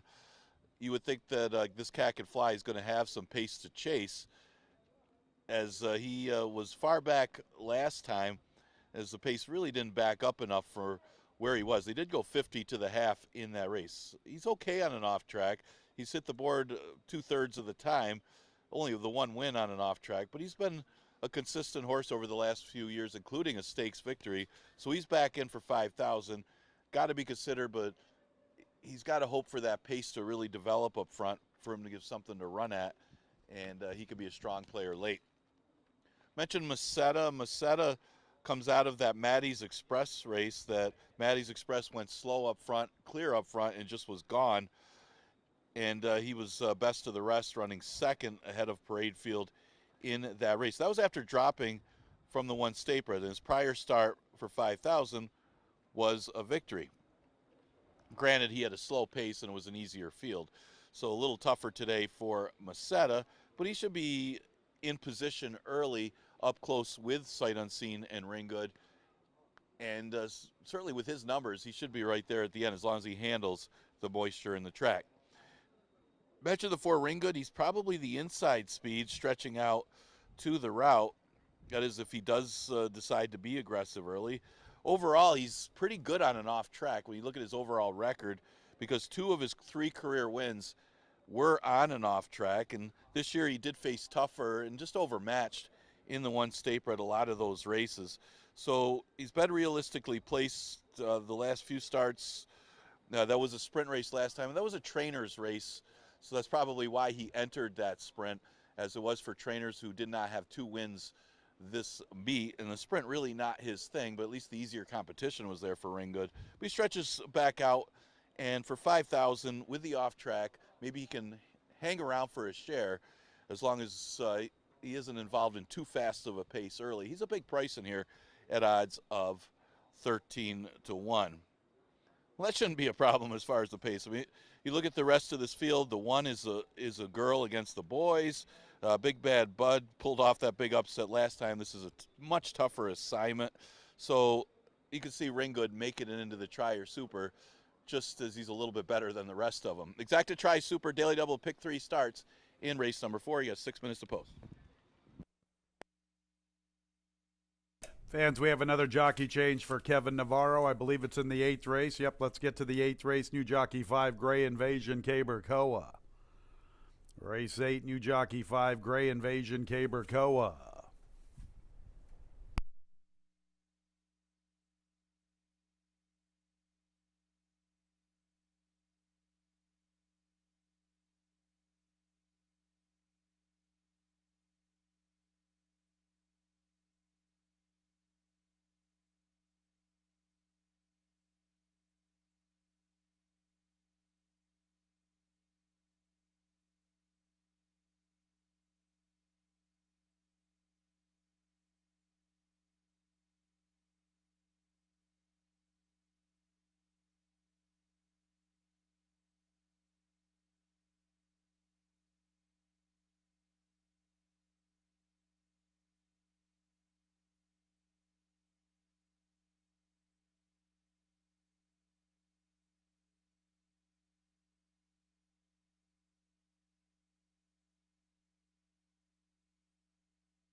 Race 4, 3-year-olds and up, now winners of 2 races since April 1st. They're now winners of 4 races, $5,000 claimers, 1 mile and 70 yards. Louis Perez, 6 sight unseen.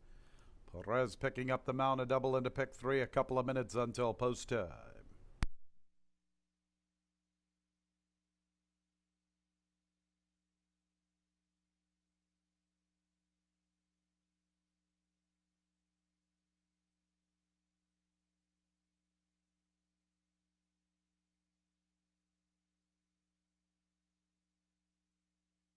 All right, 6 sight unseen, my top pick. Louis Perez picking up the mount for Kevin Navarro. Like the way this horse won 3 races ago. That was over a good racetrack. A little bit of wet racetrack today. Look at the Lofty Tomlinson, 441, 2 for 2. Sight unseen was so good. 3 back. The connection stepped him right up to that state bred. Didn't fare too well against Leo and Royal. A distant third against Convertible Freeze in what's my category. Now he drops in for 5 for a big money run for Buckley Lamarca stable. Louis Perez picking it up 6 sight unseen at 9-5. I think he's the horse to beat here in race 4. 2 Maceta has run some pretty good races this season. 4 back he was victorious. That was against Flat Bill and Travista. They're in the 7th race. Excuse me, they are in the 6th race, which is a very similar condition to this one. Recently, Maddie's Express pretty much handled Maceta with ease. But this is a horse who has a little bit of upside, in my opinion. A 4-year-old. I think he should like an off track, even though his one appearance wasn't his greatest. Probably against much, much better. He ventured to us from Turfway Park and other venues before settling in here this summer. 5, This Cat Can Fly, is a salty veteran. Although a wet racetrack is not his cup of tea, all of his damage in his career has been done on a fast racetrack. He is not the same animal on a wet racetrack, but his past class makes him dangerous at this level. And then the 3, Big Bad Bud. What about that race recently? A 52-1 upsetter. Maybe he's entering this one on a hot note. 6-2, 5-3 here in the 4th.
It's post time for the 4th race.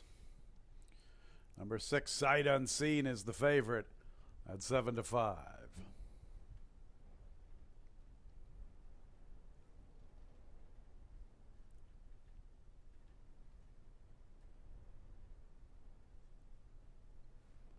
Inside 3 are in. Here comes Ring Good. Next will be This Cat Can Fly.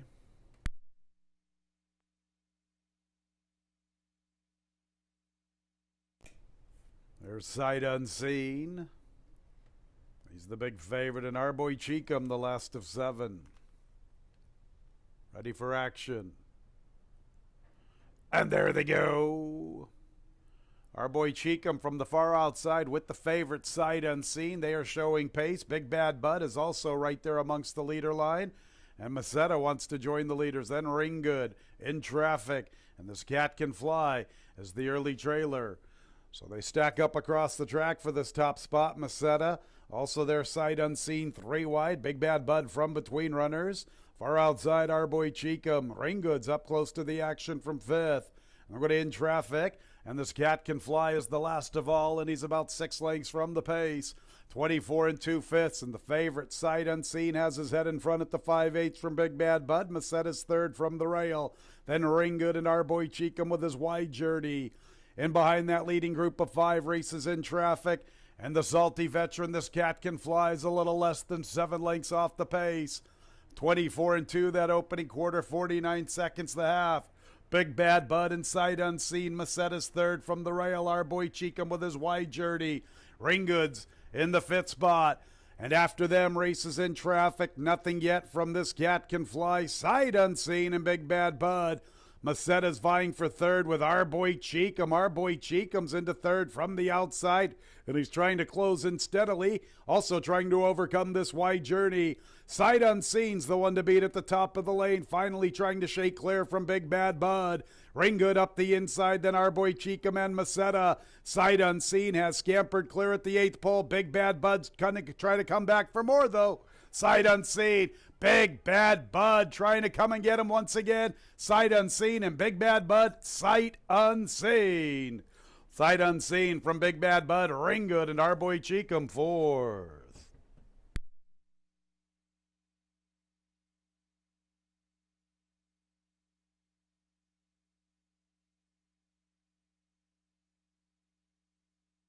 $145 62 100ths.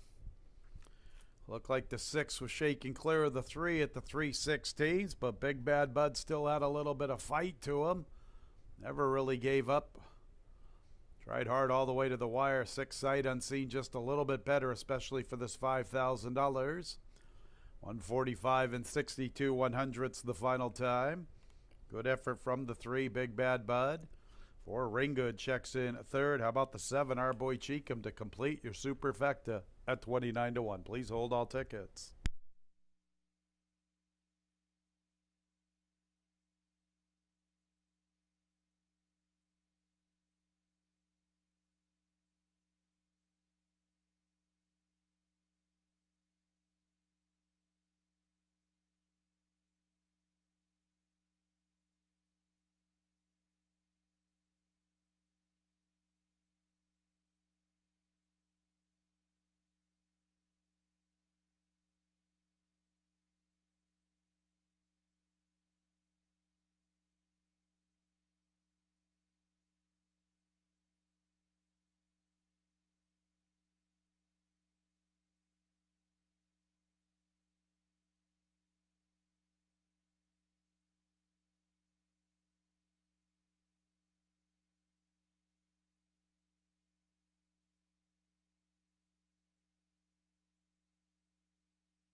Sight Unseen's making his way into the winner's circle. He's seen this sight before. It was 3 races ago. He's a 4-year-old chestnut gelding by Distorted Humor.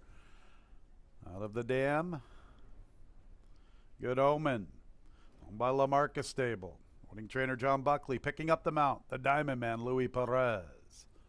The winner was bred in New York by Magnolia Mares LLC, along with Rita Masters and others.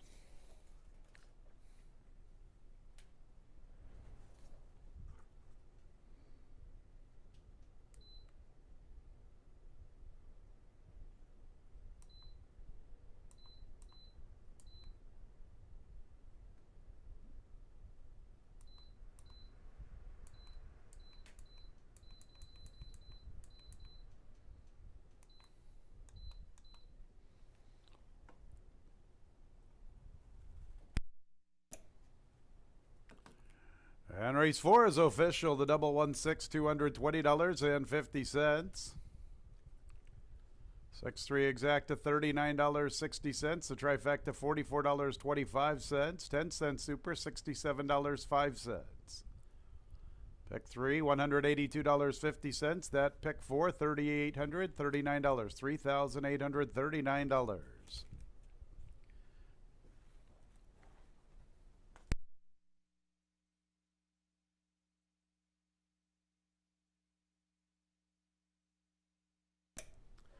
On to the 5th race, scratch 4 Derby Child.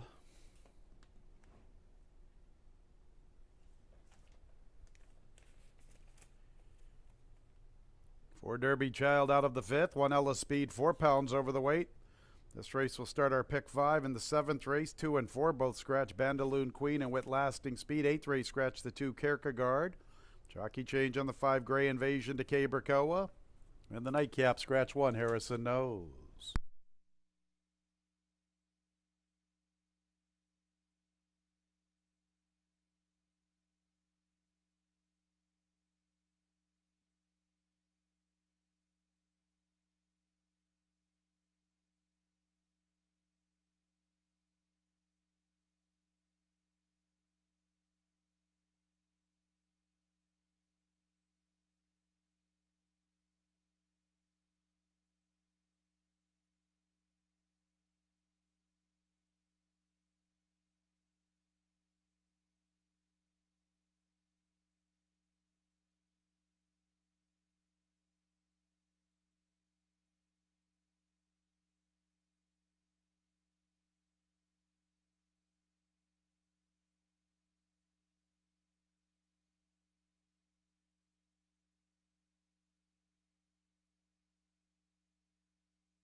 doing this, I'm running back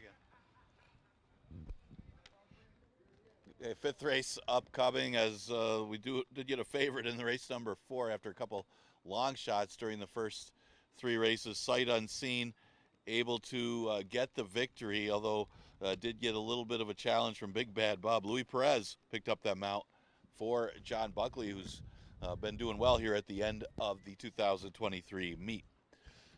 If we look at the 5th, we start the pick 5 in the 5th race as we have a 9-race card.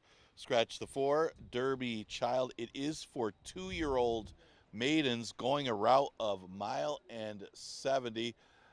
Obviously, these routes are a little tricky when you got horses that don't have a lot of experience, very little route experience as well. Then let's throw in a sloppy track as well. Horse I laid on is actually getting bet. It was 4-1 morning line. Ellis Speed looks to be the inside speed of the race. The question is she good enough? She wasn't able to sustain her pace last time and got past when adding blinkers and stretching out. It was her first time going long, so maybe she got something out of that race and could move forward and be able to beat the rest of these rivals if she is able to get the front from that rail position. Other horses to consider, you got the 7, King Cali, very well-bred horse. She's making her he's making his second start as this one ran 6 just off the board last time. But the question is going to be the route, and there is some route breeding in there. The dam's a foal to 2 stakes winners. You got Mount Intrepid, who was stakes place, and then you got Stalwart Member, more of a sprinter, but was a pretty good one as well. This for the Chris Engelhart barn. The other horses to consider, you got the 6, How You Doing, who ran 3rd in his second career start, and that was on an off track. That turned out to be a good race as Cable Ready came out of that race to run well to win the stakes race. This was the best bred of anybody in this field for the route, so he should be awfully tough as well. And then you got the 2, Seems Like Destiny. This one's pulling out all the stops. First time gelded, first time blinkers, changes riders, and changes distance. What more can you do? Maybe that'll improve what he did his first start. He did take a lot of play in that money. He's out of a dam by Bustin' Stones, so the uncertainty would be the extra yardage. He also, paces. This one could be up close with Ella Speed. Now she is facing the boys for the first time, as she has faced female competition in her first 3 races. Doesn't seem as important when you're talking about 2-year-olds, so going to stick with Ella Speed as the inside speed of the race to try to go all the way and beat the male competition in race number 5. Is getting some early play as well. Exacta Tri Super Daily Double and Pick 5 starts in race number 5. We scratch the 4, Derby Child.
Race 5 made in special weights, 2-year-olds, 1 mile and 70 yards.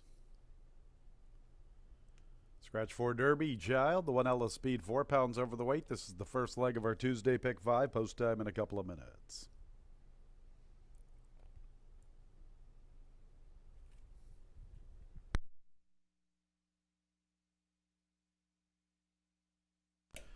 All right, 7165, my top 4 picks. The 1 Ella Speed is getting all the love. Probably the horse to beat, no question about it. Good second place finish on the 6th of November. Jeremiah Englehart got some definitely good mudblood on the bottom. Anytime you see Candy Ride on the bottom blood, you know a horse is really going to relish an off track. A distant third in this one's debut on a sealed, sloppy racetrack. Didn't run too good over it at Aqueduct, the Big A, Belmont at the Big A on the 20th of October. But the added real estate probably will be the big difference today. Vino Rosso out of a Candy Ride mare, the 1 Ella Speed, the favorite. 7 King Kali, Al Kali out of a Claremont mare. Stablemate to the 8 Mork. Interestingly enough, Mork took more money. It looks like when they both faced off with one another, they have similar works. They're very, very similar, although the 7's getting a little bit more play at 5-1. 6 How You Doing has run 4th and 3rd in 2 starts to start his career. The added real estate put him in contention throughout recently. It was a good race. Got a little tired late. The runner-up came back to win. How You Doing could be a little sneaky in this spot. Constitution, I like that top blood. I like Arch on the bottom end on this off track. How You Doing I find a little intriguing at 9-2. And then you get the 5 Bold Force, who's kind of run some even races in his career. A good third 2 races ago. That race is the one that stands out on paper for him. He's going to have to step his game up just a little bit. Looks like the 1's the horse to beat, no question about it. That good second place finish to Equanimous on the 6th of November. Ella Speed at 7-5.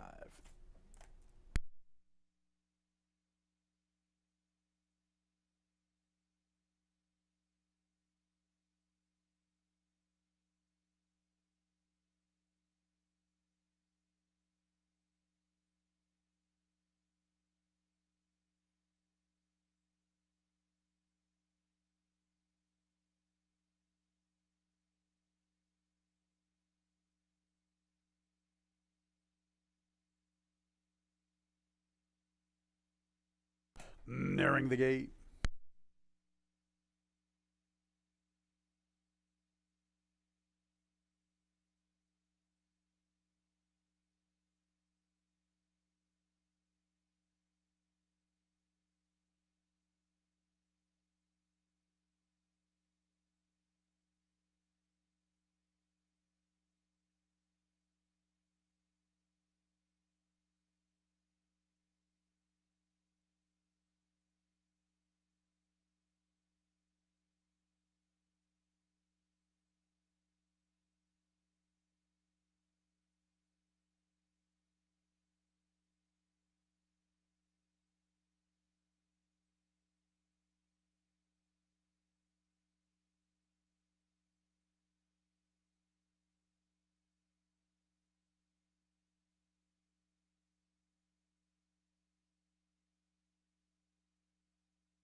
It's post time for the 5th race. 6-5, number 1 Ella Speed. The first one into the starting gate, field of 7. First leg of our Tuesday pick 5.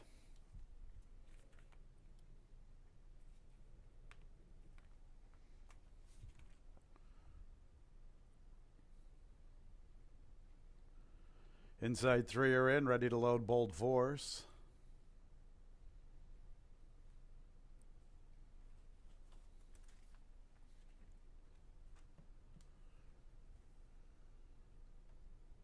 There's Bold Force. How you doing? And a couple to load the stablemates King Kali and Mork.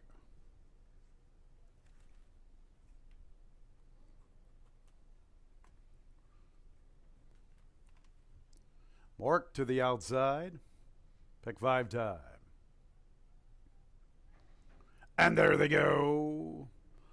Good start for the favorite. Ella Speed quickly sent along from the inside. Boy, they are really hustling. Seems like Destiny won with everything. Bold Force. What a mad scramble. How you doing's there? So too is King Kali. Mork's the only one with a little bit of sense, not trying to get to the front out of the starting 8. Boy, they are really rocking and rolling up front. Seems like Destiny and won with everything. Emmanuel Di Diego decides to back off with Ella Speed. I like that move. And to the outside there is Bold Force. How you doing covers Mork. And King Kali is at the back marker. So they really rock and rolled up front, 23 2/5. That's quick here at Finger Lakes around 2 turns. And they continue to fly with one another. Seems like Destiny. And from his outside, one with everything. Bold Force sets up shop from third. Ella Speed gets a nice trip, saving ground. How you doing? He's closing in midfield. How you doing? Getting within about 3.5, heading into the turn. Break of about 5 lengths to King Kali. Now really picking up his stride outside of stablemate Mork. 48 1/5. And up goes Bold Force. Bold Force comes away with the lead. Bold Force from Seems Like Destiny. And it's Bold Force who has kicked well clear past the 5/16. Boy, he's threatening to run away from this group right now. Bold Force with the biggest lead. Now, how you doing makes a move for second. Seems like Destiny still clinging to that spot. Ella Speed's even paced. King Kali's progressing. But there appear to be no threats to Bold Force. Bold Force with this huge lead. What a move he made through the turn. Bold Force dominating. Here's King Kali up into the second spot. How you doing third? And Seems Like Destiny. Bold Force, much the best. King Kali second. How you doing third? Seems Like Destiny finishes fourth for the Super.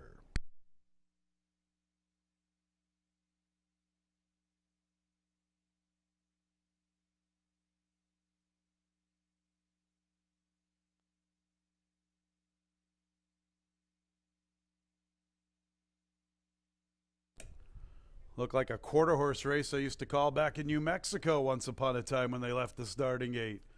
147 14 100ths the final time. Number 5 Bold Force, the easiest of winners. 7 King Kali with a good move to finish second. And 6 How You Doing? Looked like the gray. Checked in fourth. That's 2 Seems Like Destiny. Those are the numbers. 5, 7, 6, 2 unofficially in the 5th.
Bold Force is a 2-year-old a bay gelding by Hard Spun out of the Scat Daddy mare Scattered Rain.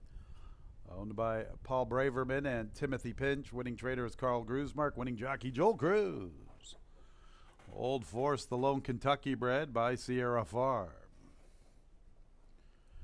And race 5 is official, 5762.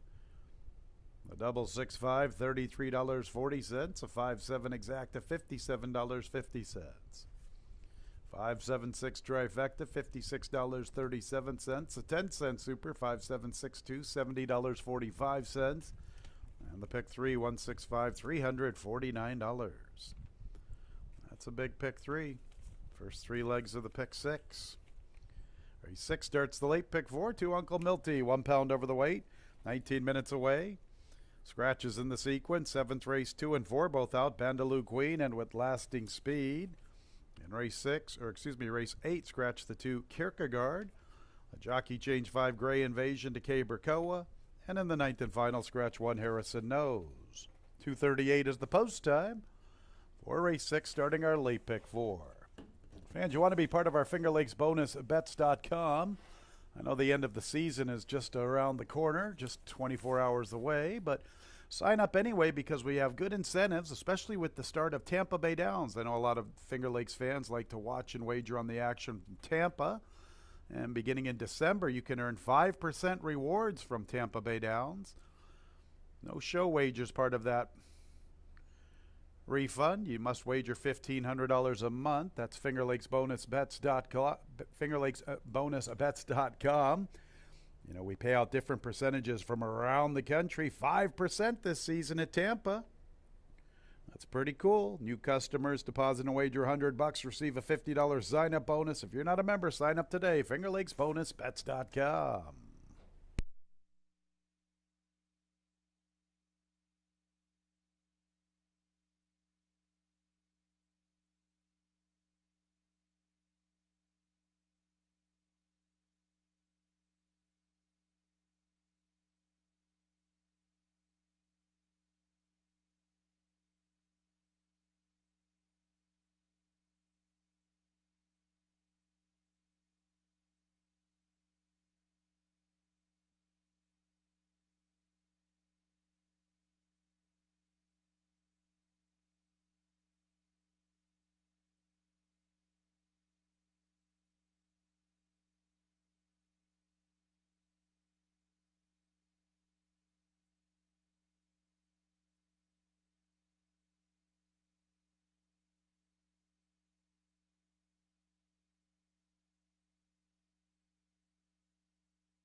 All right, 10 minutes to post for race number 6. And yeah, that wide open 2-year-old race ended up the horse dominating.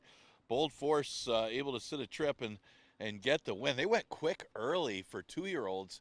The 23 first quarter, but Bold Force by hard spun as Carl Grusmark has had some really good 2-year-olds this year. Congratulations to him. He gets the victory. Joel Cruz aboard for that easy victory in race number 5. Good looking performance. 6 race of 5,000 claimers. Now where's the 2 races since the date or never won 4 races. Goes a mile 70.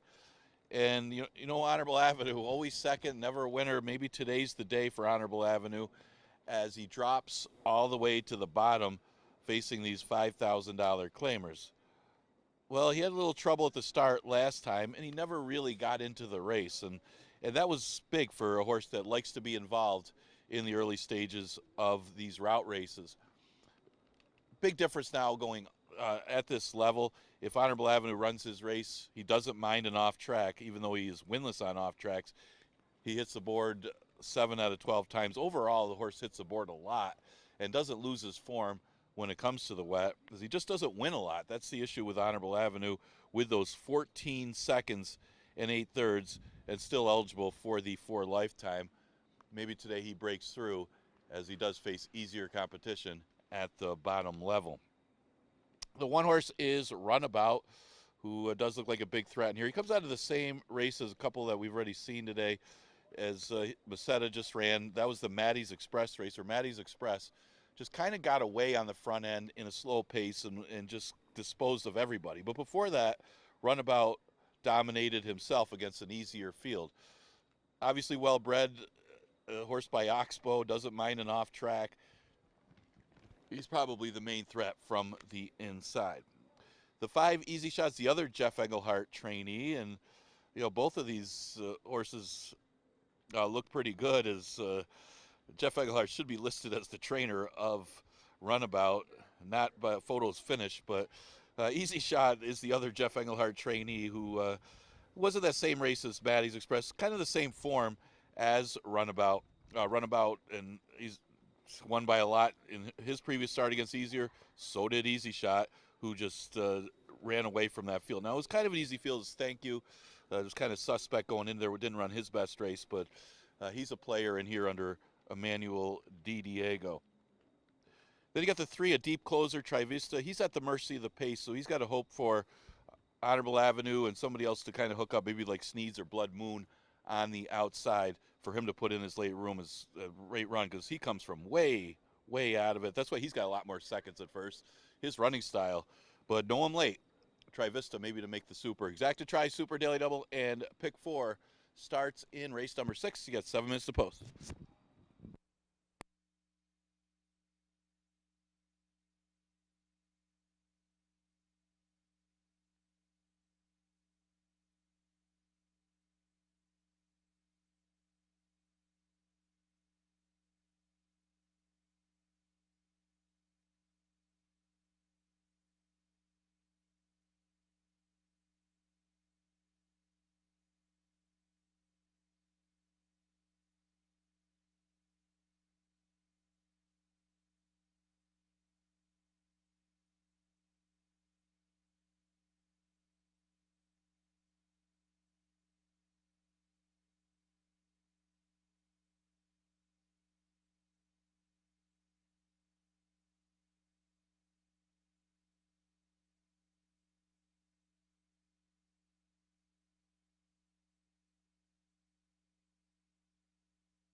Coming onto the track for race 6, 1 mile and 70 yards. 3-year-olds and up. Now winners of 2 races since April 1st. Are now winners of 4 races. $5,000 claimers.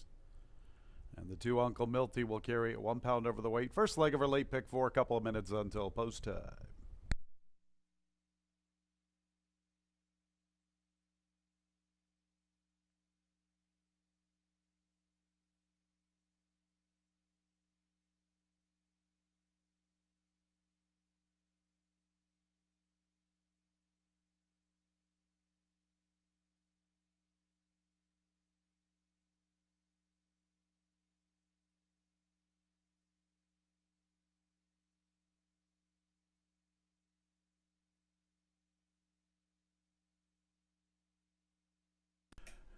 Couple of minutes until the start of our late pick 4. 1 runabout. He is looking for his 14th career victory. That leads this group. Flat Bill's the closest with Trevista. They both have 9 victories.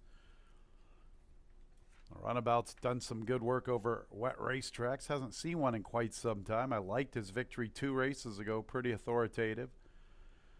Ran very well in defeat to Lucky Manny. Saw him run some good races last year in the starter allowance competition. He's found a home for $5,000. I think he's worth every bit of it. He's a Kentucky bred with oxbow blood, and El Corridor on the bottom. 5-2 runabout. I'll come right back with him. I picked him on the 6th of November. I'm going to come right back with him. 2 Uncle Milty. I think this horse really likes an off track. He's 2 for 5. Action this day, Bellamy Road. You know, this horse has done good things sprinting this year, but last year he showed a little promise around 2 turns against maiden special weight competition. Michael S. Ferrara, one of the best in the sprint to route game. Let's go with Uncle Milty. Finished in second. Wild card factors the 4 Honorable Avenue. Why is he in for $5,000? That's the real question mark. Put a pen through the running line of the 23rd of October, and here's a horse who was very, very competitive against 11 and state breds all season long. Why is he in for 5? That's the question you got to ask yourself. Honorable Avenue, 2-1. And then you get the 5 horse, Easy Shot. Here's a horse with plenty of past class. We just saw some Scat Daddy blood on the bottom get to the winner's circle with bold force. Here's a Kentucky bred. He's got that Scat Daddy blood underneath. He's only 1 for 7 on a wet racetrack, but he has a good buyer. And once upon a time, he had plenty of class. So I think he fits very nicely against this group. Well, 1, 2, 4, 5 in race 6, starting the late pick 4.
It's post time for race 6.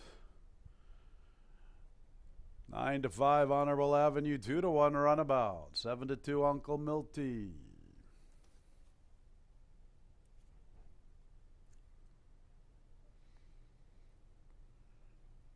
Runabout looking for his 14th career victory. There's Uncle Milty. Trevista. He and Flat Bill looking for their 10th career trips to the winner's circle. There's the favorite Honorable Avenue on this big class drop.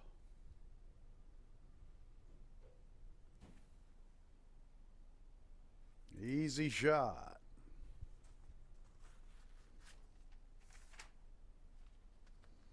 Next will be Sneeds.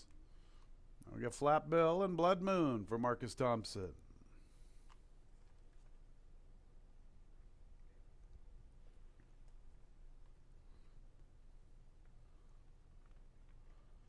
Flat Bill is in. One more to load. Blood Moon to the outside.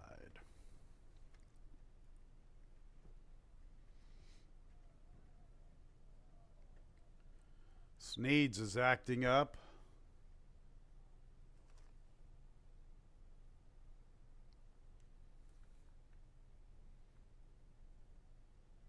Michael Davila Jr. went to the ground. Quickly back up.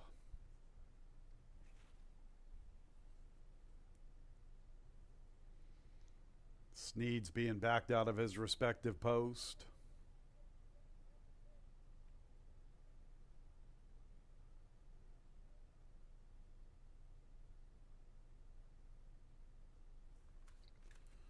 Honorable Avenue at 8-5, Runabout 5-2, Uncle Milty 7-2. Reloading Sneeds.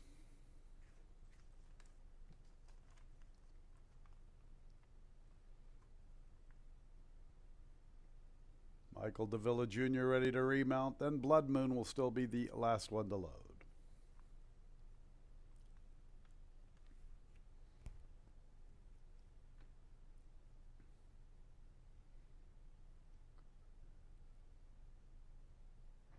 And there they go. Much better start this afternoon for Honorable Avenue, who quickly claims the lead. Uncle Milty, Runabout, Blood Moon are forwardly positioned. Here's Flat Bill outside of Easy Shot. Travista from the inside, and Sneeds is at the back. It's Honorable Avenue and Runabout. Uncle Milty also forwardly positioned. Runabout and Uncle Milty get acquainted. Right behind them from the inside is Uncle Milty. There's Blood Moon covering Easy Shot. Flat Bill is up close to the action. 3 lengths off the lead. Sneeds a little more than 5 from the front. About 4 lengths to Travista. A little less than 9 or 10 lengths from first to last. Honorable Avenue, 25 seconds for that opening quarter, has the lead. Runabout from the rail. Blood Moon's up close, and so too is Easy Shot. Flat Bill's in the 5th position. Uncle Milty's back to 6. Sneeds is in the 7th spot, and he's 7 lengths off the lead, maybe even 8. At the back is Travista. Honorable Avenue and Runabout and Easy Shot. So Jeff Engelhardt's duo are ganging up on Honorable Avenue. Blood Moon's right there from the outside, and Flat Bill has the 5th position. And trying to close is Uncle Milty's trying to re-rally. Nothing yet from Travista and Sneeds. Honorable Avenue and Runabout and Easy Shot. Uncle Milty's trying to close. He has the white cap, and he's into 4th with momentum. Here comes Uncle Milty. Honorable Avenue and Runabout. Easy Shot's back to 3rd. Uncle Milty continues to close. They're in the lane. Honorable Avenue, Runabout. Honorable Avenue and Runabout to his inside. Honorable Avenue has the lead. Runabout is there. Here comes Uncle Milty with his run to the outside. Honorable Avenue and Runabout, and Uncle Milty from the rail is Flat Bill. It still is Honorable Avenue. Runabout from the inside. Honorable Avenue and Runabout. Honorable Avenue and Runabout. Here they are. Honorable Avenue from Runabout, then Uncle Milty, and checking in 4th was Flat Bill.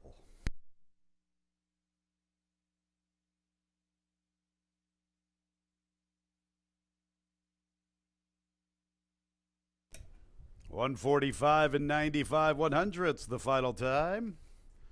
Good horse race between Honorable Avenue and Runabout. Uncle Milty was closing. Honorable Avenue and Runabout. Photo will determine the winner.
Number 4, Honorable Avenue first. Second place, 1 Runabout. Third place, 2 Uncle Milty. Fourth place, 7 Flat Bill.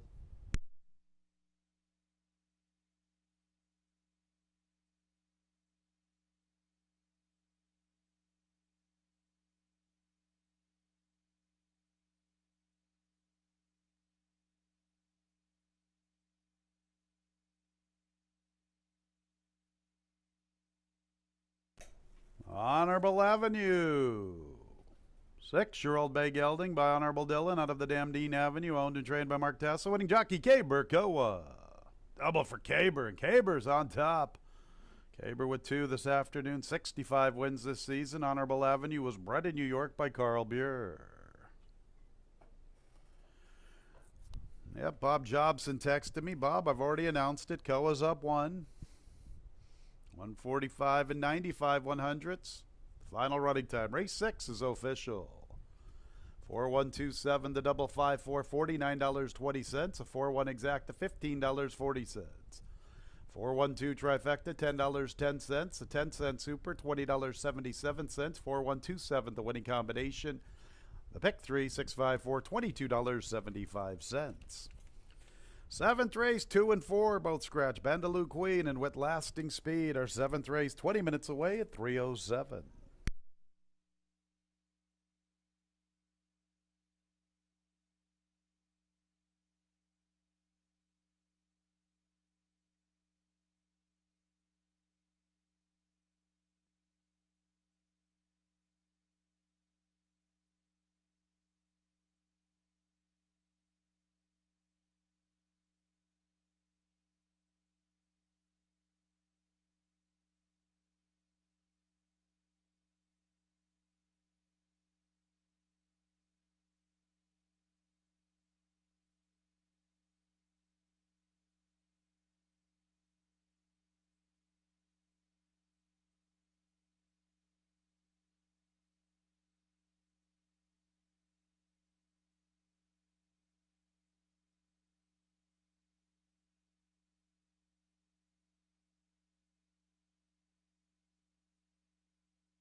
We had a claim from race 6. The winner, 4 Honorable Avenue, moves to the barn of Carl O'Callahan, owner-trainer.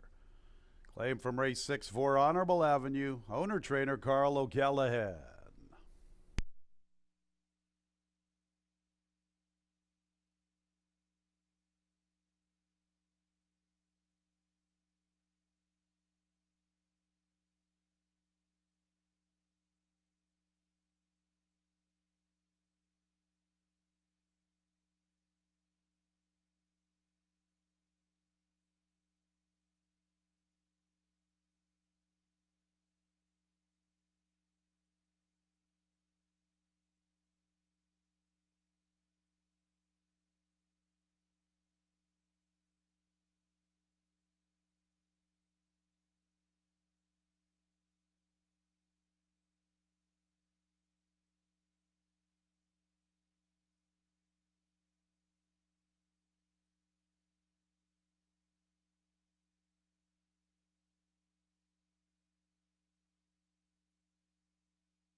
All right, 10 minutes to post for race number 7. That was two main contenders battling it out to the wire as Honorable Avenue gets a nose in front of Runabout. Both of them in contention, as both of them pretty good at the $5,000 level.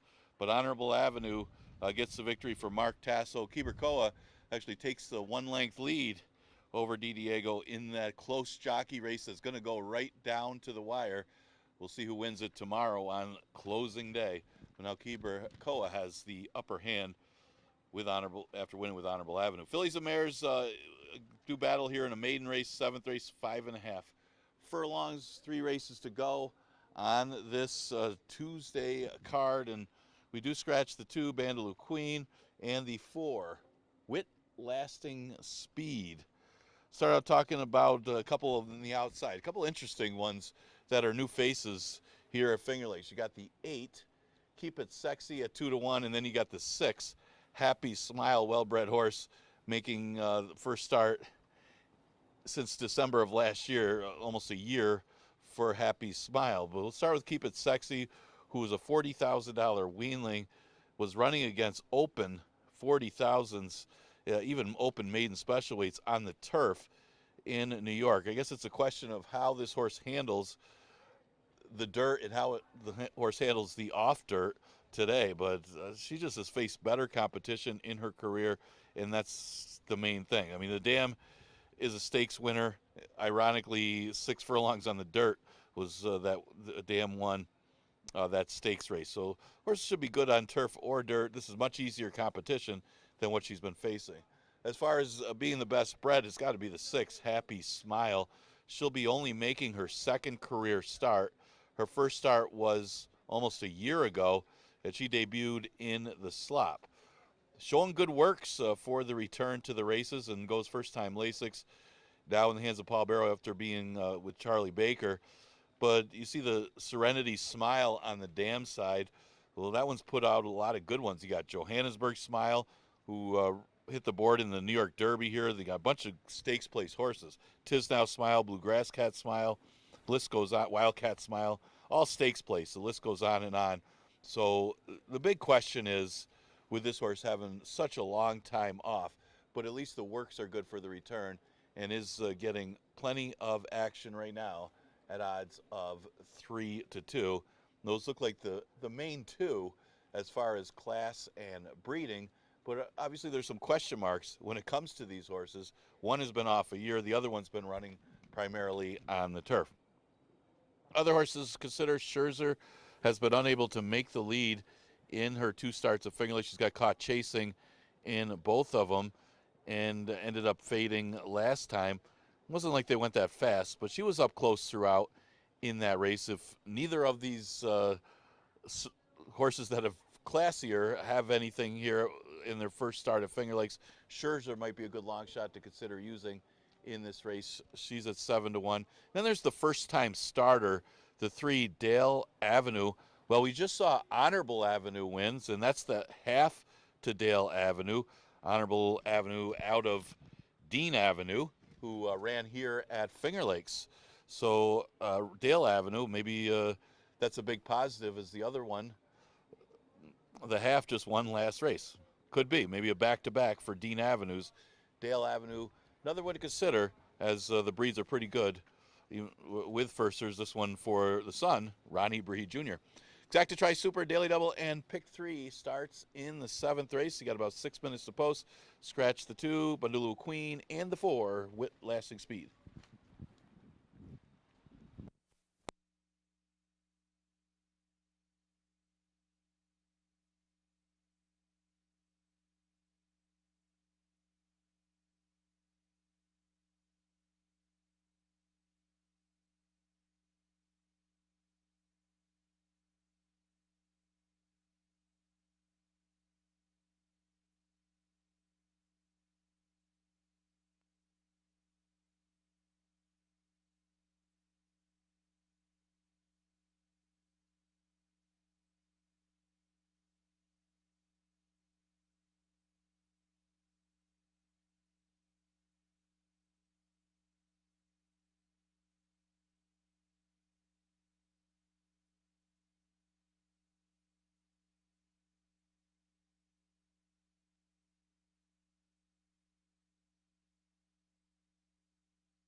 Coming onto the track for the 7th race, sprinting at 5.5 furlongs.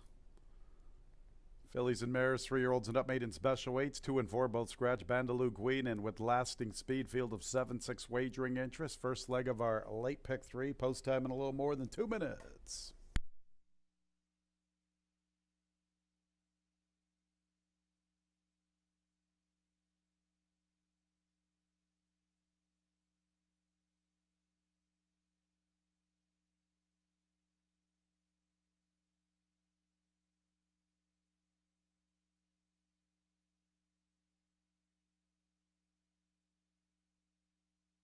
Made in special weights here in the 7th race. And a field of 7, 3, and 4-year-old fillies. 6 Happy Smile is the current second choice at 9-5. The 8 Keep It Sexy is the favorite. Got them both picked somewhere, second and third respectively. Let's see if we can sneak in a little bit of a long shot here with the 3 Dale Avenue. Why not? We just saw her older brother win race 6. Honorable Avenue. Dropping in for 5, getting it done. Tough fought victory. Dale Avenue, Reedsdale blood up top. Well, we know Honorable Avenue like this racetrack. Why won't Dale Avenue? Shows some nice workouts. I like all of those steady Eddie 49 moves. Those dams have been pretty productive. Octolieber, Jackson Avenue, some decent ones. One of the older brothers, one of the older siblings, I think, was the most successful one. Honorable Avenue might be the most, might have earned the most, or at least his second most earnings from the lineage. There's Dale Avenue making a good appearance. Probably comes with a good strong run. I've seen this, the blood on this family come from good late running sprinters. Have the ability to also stretch out. A little bit of a stab pick here, Dale Avenue. A little bit, the work tab's a little bit suspect. There are a couple of little gaps, you know, the 5th of October to the 24th, and another little gap to the 14th. But I thought it was worth a little bit of a stab. See if we can sneak one in here. 6 Happy Smile, Paul Barrow, Francis Paulangeli. They blew it up yesterday with a 15-1 shot. That was out of the damn Drosselmeyer's Smile. This one has Run Happy blood underneath, or up top, I should say. Dixie Brass blood on the bottom. Has some good workouts. Hasn't been seen in a long time. Maybe runs a good one. They're getting close to the starting gate here in the 7th.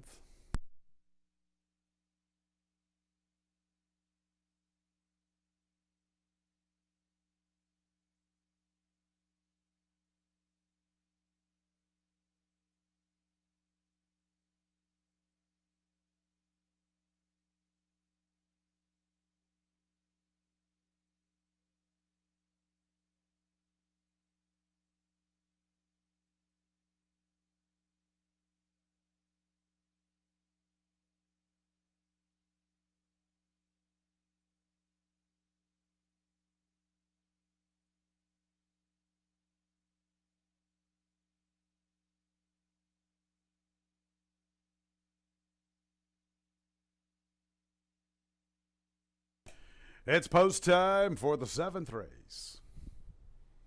Number 6, Happy Smile at 9-5.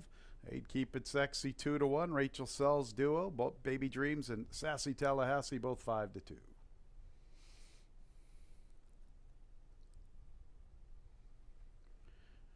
Dale Avenue is in.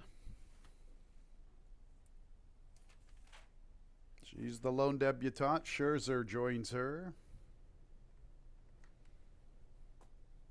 There's Baby Dreams. Next will be Happy Smile. Our First Lady.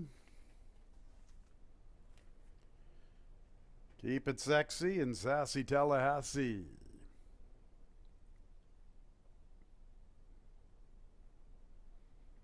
Sassy Tallahassee to the outside. Cabercoa looking for a riding triple. Ready for the fillies. And there they go. And showing some pace is Keep It Sexy. Scherzer wants to mix it up. So too does Happy Smile. And Dale Avenue tries to make a bid into the 4th spot. Just outside of her is Our First Lady. What a Sassy Tallahassee and Baby Dreams. Scherzer and Happy Smile, they mix it up and they get clear from others. In the 3rd position is Keep It Sexy and Our First Lady. Another 3 lengths back to Dale Avenue with Sassy Tallahassee. And at the back of the pack, Baby Dreams. The race to the 5/16th, Scherzer and Happy Smile. They continue to slug it out. Our First Lady is third into her outside races. Keep It Sexy. And Dale Avenue tries to progress along the rail. Sassy Tallahassee from the far outside. Scherzer has given up the lead to Happy Smile. Happy Smile comes away with the lead. It's Happy Smile with the lead. Our First Lady's trying to close in. Keep It Sexy to the far outside. Happy Smile. Our First Lady's up to the front. Our First Lady, Happy Smile, and Keep It Sexy. Our First Lady at 15-1. Our First Lady from Keep It Sexy, Happy Smile, and Sassy Tallahassee checked in fourth.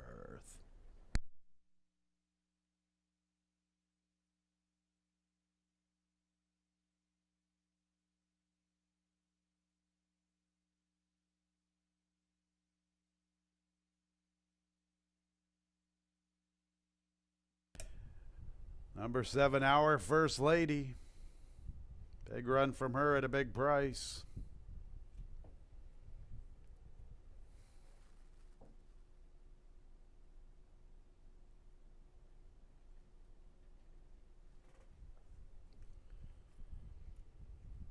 Second place, 8, Keep It Sexy. Third place, number 6, Happy Smile. Fourth place, 1A, Sassy Tallahassee. Make sure to hold all tickets.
Our First Lady.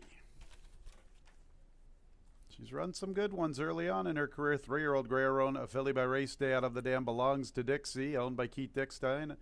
Winning trainer Jim Aquilata, winning jockey Christian Navarro. Winner was bred in New York by her owner along with Dixie Partners LLC. 7-8-6-1-A.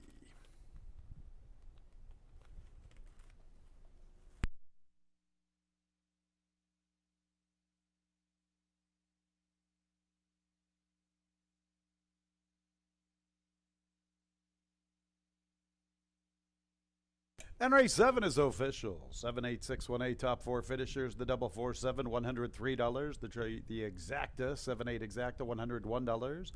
7-8-6 trifecta, $50.50. And the 10-cent super 7-8-6-1, $28.25.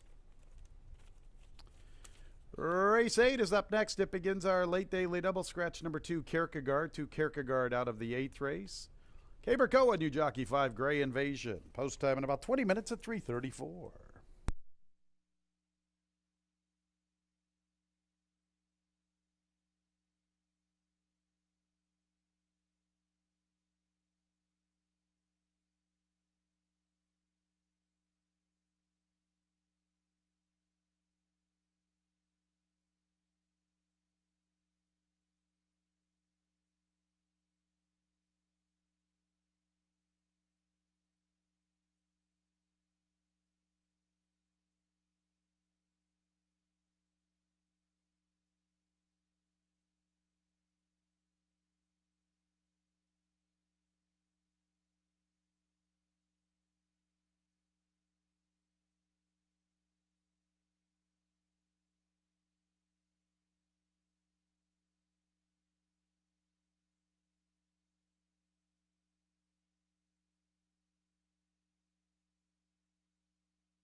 Quite a few long shots this afternoon, and you know what that means, fans? We have a pick six carryover into closing day. Mandatory payout. Check out this carryover, a little shy of 10 G's. $9,683.07. So we have a nice pick six carryover for closing day tomorrow with that mandatory payout. Also a mandatory payout in the pick five. $12.15 tomorrow for closing day. $9,600 plus. Nearly $9,700 for the pick six carryover.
All right, we're getting ready for the 8th race. Got 2 races left on this Tuesday card. Remember, that's over only 11 races left of the 2023 season. Tomorrow's closing day here at Finger Lakes. 9 races on the card tomorrow before you get ready for Thanksgiving on Thursday and all your homemade pasta. We look back at race number 7, and our first lady up in class. I mean, she's out of a damn by Belong to Me. She should like an off track, but it's tough to play when you consider that she's up in class against maiden special weights, and she's had some chances. But Christian Navarro rode a good race, was able to hold the inside on Keep It Sexy, and that really played out as the speed backed up. It pushed Keep It Sexy even wider, so she had better position, and that was the difference in the race. And she got the victory for Jim Aquilano. He looks to finish strong here in the final few days. So he wins race number 7. All right, we go to the 8th. We scratch the 2. Kierkegaard, it's a allowance race, 1 state bred, going 5.5. Not one of the stronger 1 state breds. You do have a horse out of winning the 3 Lifetime in Tacony Road. He certainly plays in here. Beach Boyal went through claimers, but he dominated 3 Lifetime claimers when he won back on September 22nd. Last race, just ran into Jack and Bernie. I mean, Jack and Bernie in a 1 state bred it's almost unfair, as he's so much better than the 1 state bred condition. Obviously, he was 1-9. The race was over when they wrote the race, but everybody was kind of running for 2nd and 3rd, and anybody that was trying to chase or trying to get in the right position to get after that horse, was kind of up against it. And this horse didn't start all that well and just kind of ran evenly after that. And it's kind of like everybody else did, unless you're really trying to chase after Jack and Bernie. I mean, that horse is the winner. I think everybody figured that out, and they were just running for other positions. But the previous race, it was all Beach Boyal against claimers. Now, this is a lot tougher than the field that he beat in the 3 Lifetime, but you've seen these horses make these moves into the 1 state bred, and he should be awfully tough if you could just forgive the last effort. It's easy to do it because he ran what you'd expect him to run. The 3 horse is an interesting one in Avoca's Boy, who comes in here from Parks. And the 4 Lifetime 75s at Parks, you could argue that some of those could be tougher than the 1 state breds here. And now he's in against fellow state breds after running against Lifetime conditions there. Now, the numbers don't necessarily say so, but they're close to the 1 state breds here. And he does have a couple decent efforts on off tracks. Actually, his last effort on the slop wasn't bad at all with a 2nd place finish. He's got good early speed, and he breaks inside of Stone Guitar. So see how that plays out with Stone Guitar, because that could be the key here, because Stone Guitar's got some speed early, which really could affect his chances, because you would think that he might want the front end against these horses. The 6 Tacony Road could get a trip again. I mean, this horse is going good. I mean, two in a row, looking for 3 in a row. Likes an off track, obviously. He's 2 for 2 on an off track. Doesn't surprise me, because Finger Painter wasn't bad on an off track when she ran here at Finger Lakes. Lower profile connections, maybe that's why she's not going to get a lot of play, but you got to think that she's with the off track coming off a victory, that he's got to be a top 3 threat, and he has the odds of 4-1. I think nothing wrong with winning a 3 Lifetime going to 1 state bred. He's certainly got to play. Now, Devious Bankers, the 8 horse, might be a little dressed up off of that last race, but he's just passing some tiring horses after Jack and Bernie coming out of the same race as Beach Boyal. He was 25-1 that day. He's 7-2 morning line today. I mean, they were all higher odds because Jack and Bernie was 1-9, but Devious Banker has been running okay against the 1 state breds and maybe can land in the super in this race. So some of the contenders for the 8th race, pretty competitive group. Exacta Tri, Super, and Daily Double offered in here.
Couple of races to go on our Tuesday card. Race 8, a nice first state bred allowance event, 5.5 furlongs.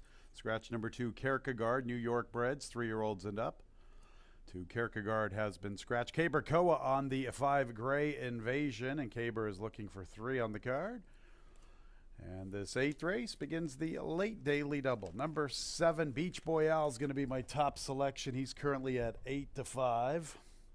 Beach Boy Al made an impression to me earlier this season on the 28th of June. I love that victory. Seemed like everybody that day was winning along the inside portion of the racetrack, and Beach Boy Al overcame the track bias and really made up a lot of ground in the final quarter of a mile. His victory 2 races ago was sensational, winning by 12 lengths. A good effort to Noble Journey from Chris Englehart's barn on the 4th of September. Recently, a decent 4th, nothing to write home about, but he had sluggish beginning and had the misfortune of having to deal with Jack and Bernie. Jack and Bernie's been quite a sensation this season, winning, I believe, 4 out of his 5 races. So Beach Boy Al in this first state bred with not a lot of world beaters. I mean, Coney Road for the Murphs really going good these days, and I've always liked Can't Beat Me as a late running sprinter.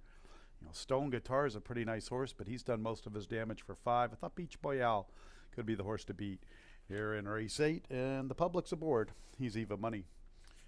1, Can't Beat Me, I think, is a very good late running sprinter. Could see him running on strongly. To Coney Road, the 6 is going very good, and the 8, Devious Banker, seems to be a good fit. Getting close to the gate for the 8th.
It's post time for the 8th race and the 7, Beach Boy Al. He's the big favorite at 6-5.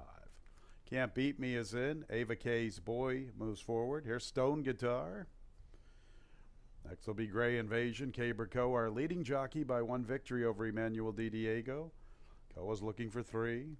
There's to Coney Road. Then the favorite, Beach Boy Al. Di Diego has a shot to get right back at Koa. And Devious Banker will be the last one to the outside.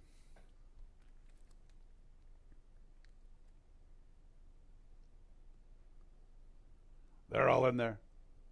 And there they go. Devious Banker and Stone Guitar begin the best, and Gray Invasion's up close, and Coney Road is forwardly positioned, and here's Ava K's Boy showing plenty of zip along the inside. Beach Boy Al is second last, and Can't Beat Me, a late running sprinter, is the last of all. And Stone Guitar is the quickest of all. Ava K's Boy is in the second spot, and Devious Banker's third. Beach Boy Al with a big blitz into contention, and here he comes in the clear, and he's making up ground very nicely. Gray Invasion has 4 lengths to find at the 5/16. Another 2.5 to Coney Road, and Can't Beat Me is trying to pick up his stride at the back marker.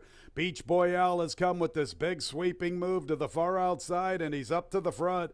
Devious Banker and Stone Guitar fight on second and third. Ava K's Boy tight spot from the rail, and Gray Invasion tries to close after Beach Boy Al. Beach Boy Al's the leader at the 8th pole. Devious Banker's coming back. Beach Boy Al, Devious Banker. Beach Boy Al digs in. He's determined, and he's the winner. Beach Boy Al from Devious Banker and Gray Invasion. They're in a photo for second and third, and 4th place goes to Ava K's Boy.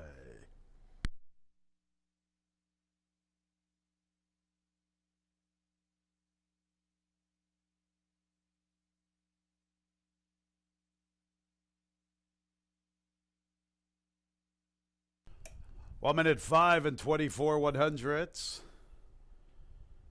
Looked like Beach Boyale was just going to run away from his rivals at the 3/16. A good effort from Devious Banker, who really fought on. Beach Boyale and Devious Banker. And there's Gray Invasion really picking up his stride in the concluding stages. Make sure to hold all tickets. The 7, Beach Boyale, has been posted first.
Beach Boyale. That's 2 out of 3 for this 4-year-old dark Bear Brown gelding by Unified out of the Bernardini Mare Bag of Tricks. Won by Greyhound Stables and Christopher Dunn. Jeremiah Englehart, the winning trainer. And the winning jockey is Emmanuel Di Diego. So Di Diego right back at Koa, both with 65 going into the nightcap. Still waiting for the results of the second place photo. Beach Boyale was bred in New York by Muckmer Hall along with D&J Stables LLC.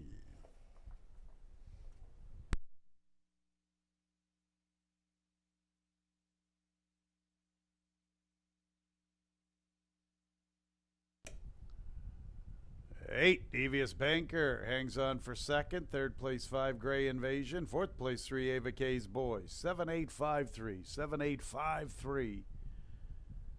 In race 8 unofficially.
And race 8 is official. 7-8-5-3, top 4 finishers. The double 7-7, $90.50. 7-8 exacta, $14.80. 7-8-5 trifecta, $24.37. 10-cent super, 7-8-5-3, $27.05. 5 out of 6, $213.75. 1 with 6 with 5 with 4 with 7 with 2-7. 5 out of 6, once again, $213.75. There it is, fans. There is the carryover. $9,683.07. $9,683.07. Mandatory payout in tomorrow's pick six. One more race to go this afternoon in the nightcap scratch. One Harrison Knows. One Harrison Knows. Scratched from the nightcap. About 20 minutes away.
All right, that was Beach Boy Al taking care of business as the main horse in race number 8, and that'll start your late double. We go to the last race. Though on your TV screen it does say mandatory payoff. That is for tomorrow, not today. Tomorrow will be closing day, and we will have that pick 6 carryover. That's tomorrow, not today. Tomorrow is closing day. We still have one more day of racing action, so that's a little bit misleading there, but that is what that means. So 11-9 claimer is the 9th. Horses that want won 2 races or day or never won 4 races. We scratched a 1. Harrison knows. A great way to finish out this Tuesday card, a wide open 11-9 claimer in the last. Well, I did lean towards the 5 New York Anthem on the drop in class. Got a couple horses dropping in this race, and you go back to earlier this spring and summer, put together a couple wins in a row, winning the 3 Lifetime and then moving to the 1 State Bred. Then went into the 2 other than, and that's one of the toughest moves, going from that 1 State Bred to the 2. Had a couple bad starts, has had excuses in a lot of those races. Would think of with a better start and getting out there with the speed today, that could be enough for New York Anthem at the 11-9 level to win the last race. At least a slight edge in a race that's very competitive. The 4 Nutsy would be one to come from out of it if this pace does take its toll. You got Al Mundro on the inside. Mentioned New York Anthem, and then maybe the speed of the speed could be the last ace, who's pretty quick from his 7 post, and Drossel Diem isn't that slow either. So you do have some pace in here, which could favor a horse like Nutsy, who used to be more of a pace threat. Now he's one that comes from out of it. Didn't fire at all as a favorite last time. Give him another chance today. I used him for second, and he's at odds of 6-1. The 7, the last ace, like New York Anthem, drops in class. I guess the question is how he'll handle the track, because he didn't fire at all last time, and that was on the slop, and he's never hit the board in 4 starts on the slop. So if you're using that as an excuse last time, hard to play him today with the slop, but he does drop, and if there were other issues, maybe it was the competition, talking about a horse like Tra Lad, who would dominate this field. Al Mundro is another one to consider. He's kind of been against it as far as the tactics. I mean, you look at the race back early October, it was a short field, and number 1 Dillon got the lead on this horse, just slowed it down, and number 1 Dillon, without that fractions, wasn't coming back, so he kind of followed the leader. And then last race got mixed up in a quick first quarter, so did the opposite and ended up fading. So we'll see what the tactics will be today for Al Mundro. He certainly doesn't mind an off track with 2 wins and 2 seconds on it. Just a matter of just hope that he's not going the wrong way, since winning at the 11-9 level over a good track back in August. So that's some of the contenders in a wide open last race. Just a reminder, tomorrow is closing day of the 2023 season. We got 9 races, 12-15 first posts, mandatory payouts of the pick 5 and the pick 6. We're going to have a carryover into that pick 6 pool. All happens the last day of the season. That'll be tomorrow with that 12-15 first post.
One more race to go on the Tuesday card. The nightcap, 5.5 furlongs, 3-year-olds and up. Now winners of 2 races since the 1st of July are now winners of 4 races. Claimers 11-9. Scratch number 1, Harrison Knows. Post time in a little more than 2 minutes. All right, fans, 3 and 6 are uncovered in the Pick 5. Anything possible. A salty veteran, Drossel Diem. He's had a pretty good year this season. 3 and 6 uncovered, better than $30K if we can bring either of them home. How about the Pick 6 for tomorrow? A little less than $10,000. We have mandatory payouts for closing day. Finger Lakes Gaming.com. Click on the racing tab and scroll on down to free digital program. Let's talk about the nightcap 2. Almendra will be my top selection. Seems to fit pretty good for this class level. I'm willing to forgive the 25th of October affair. Got pretty much cooked up. They sizzled early. They went 22-2, and Almendra was really trying to mix it up. Stuck around as long as he could. The race pretty much fell apart. He looks to be the inside speed this afternoon. I'm going to go with Almendra as my top selection. He's 4-1. 5, New York Anthem. Here's a horse who I thought was an up-and-comer. Went through his conditions pretty quickly. Last year he went through the maiden ranks fairly easily, got that allowance N2L, got the first state bred this season along with the N3L, but then he stalled recently for that second state bred. Now he's in for 11. Boy, he is tough at this price, you would have to think. All right, the outside 2 are the other ones. First Deputy, he's another nice horse. He likes a wet racetrack, has a good Tomlinson. Maybe he likes a fast track a little bit better. And then the 9, Production Credit. Here's a horse who really relishes an off track. Look at his record on the wet racetrack, fans. 12 starts, 3 wins, 2 seconds. He's only 2 for 26 when it's fast with 1 second. This horse is much, much more dangerous on this wet racetrack. I find him pretty sneaky from the outside. One more race to go on the Tuesday card. We'll see you tomorrow, closing day, 12:15.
It's post time for the Tuesday nightcap.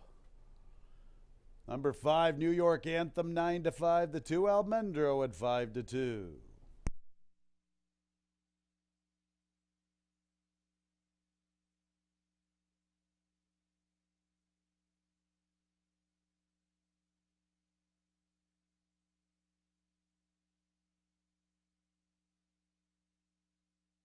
Here's Production Credit moving into line, and one more to load. First Deputy.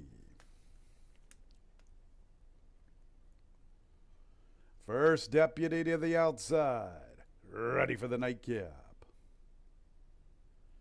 And there they go. Swift start, Almendra, and the last ace joins him. Production Credit comes away in third, and Drossel Diem's up close. They go to New York Anthem with Nutsy. From the rail, Anything Possible. Macho Mayo, one from the outside to the extreme outside, is First Deputy. And the last ace is the Spade of the Spade, and Drossel Diem's into the race, and he's on the attack. Almendro's third from the rail, and Production Credits fourth with 3 lengths to find. New York Anthem has 5 lengths to make up at the 3/8 to his inside. Is anything possible? Better than 3.5 to Macho Maya and Nutsy, and First Deputy is at the back, and the Last Day still has the lead. And Drosseldia makes his move to the outside, trying to trigger a massive pick 5 carryover. Up the rail comes Almendro. Here comes Almendro after the Last Days. Drosseldia is still in the battle. The Last Days, Almendro and Drosseldia. New York Anthem tries to close in with Production Credit. The Last Days and Almendro. Almendro along the inside has gained the upper hand in deep stretch. Almendro in the nightcap. From the Last Days, Drosseldium and Production Credit finished fourth for the Super.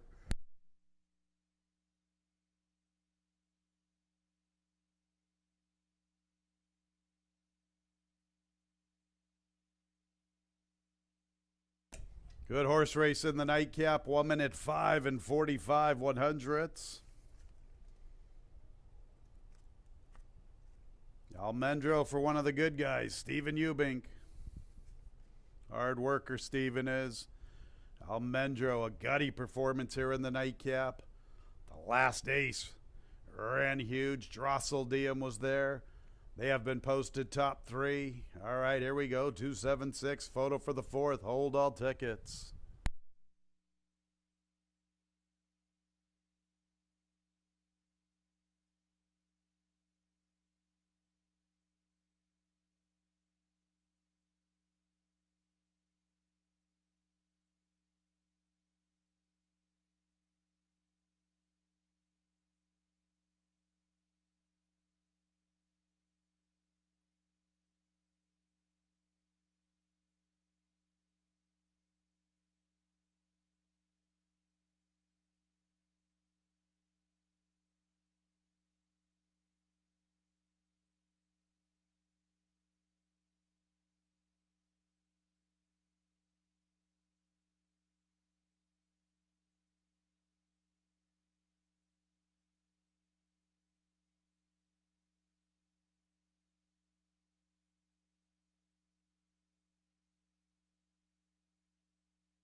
Almendro in the nightcap.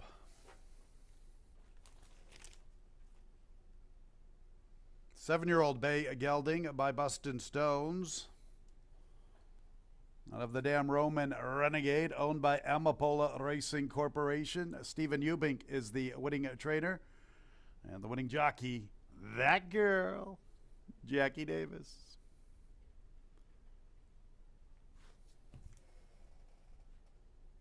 Production Credit, the 9, finishes 4th for the Super. New York bred Almendro by Juan Cajigas.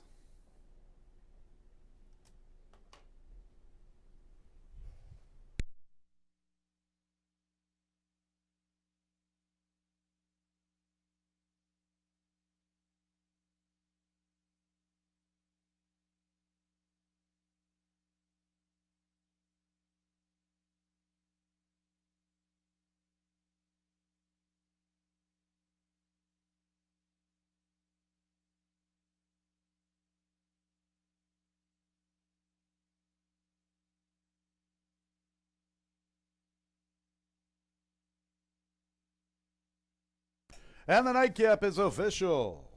2769. 7-2 late double, $25.80. The 2-7 exacta, $72.50. 2-7-6 trifecta, $193.25. 10-cent super, 2-7-6-9, $186.05. 7-7-2 late pick 3, $86.12. The Tuesday pick 4 with 7 with 2-7 with 1-2. That gets you $307.25. And all 5 in the pick 5, $2,730.50. 5 with 4 with 7 with 2-7 with 1-2. We'll do it all over again tomorrow, 12:15. We have the mandatory payout on the pick 6, a little shy of $10,000. Of course, a mandatory payout in the pick 5. FingerLakesGaming.com. Click on the racing tab and scroll on down to free digital program. We'll see you tomorrow, closing day, 12:15. Sure hope you had a great Tuesday when leaving the track. Please drive very carefully. This has been racing from Finger Lakes Gaming and Racetrack. Good night, everyone.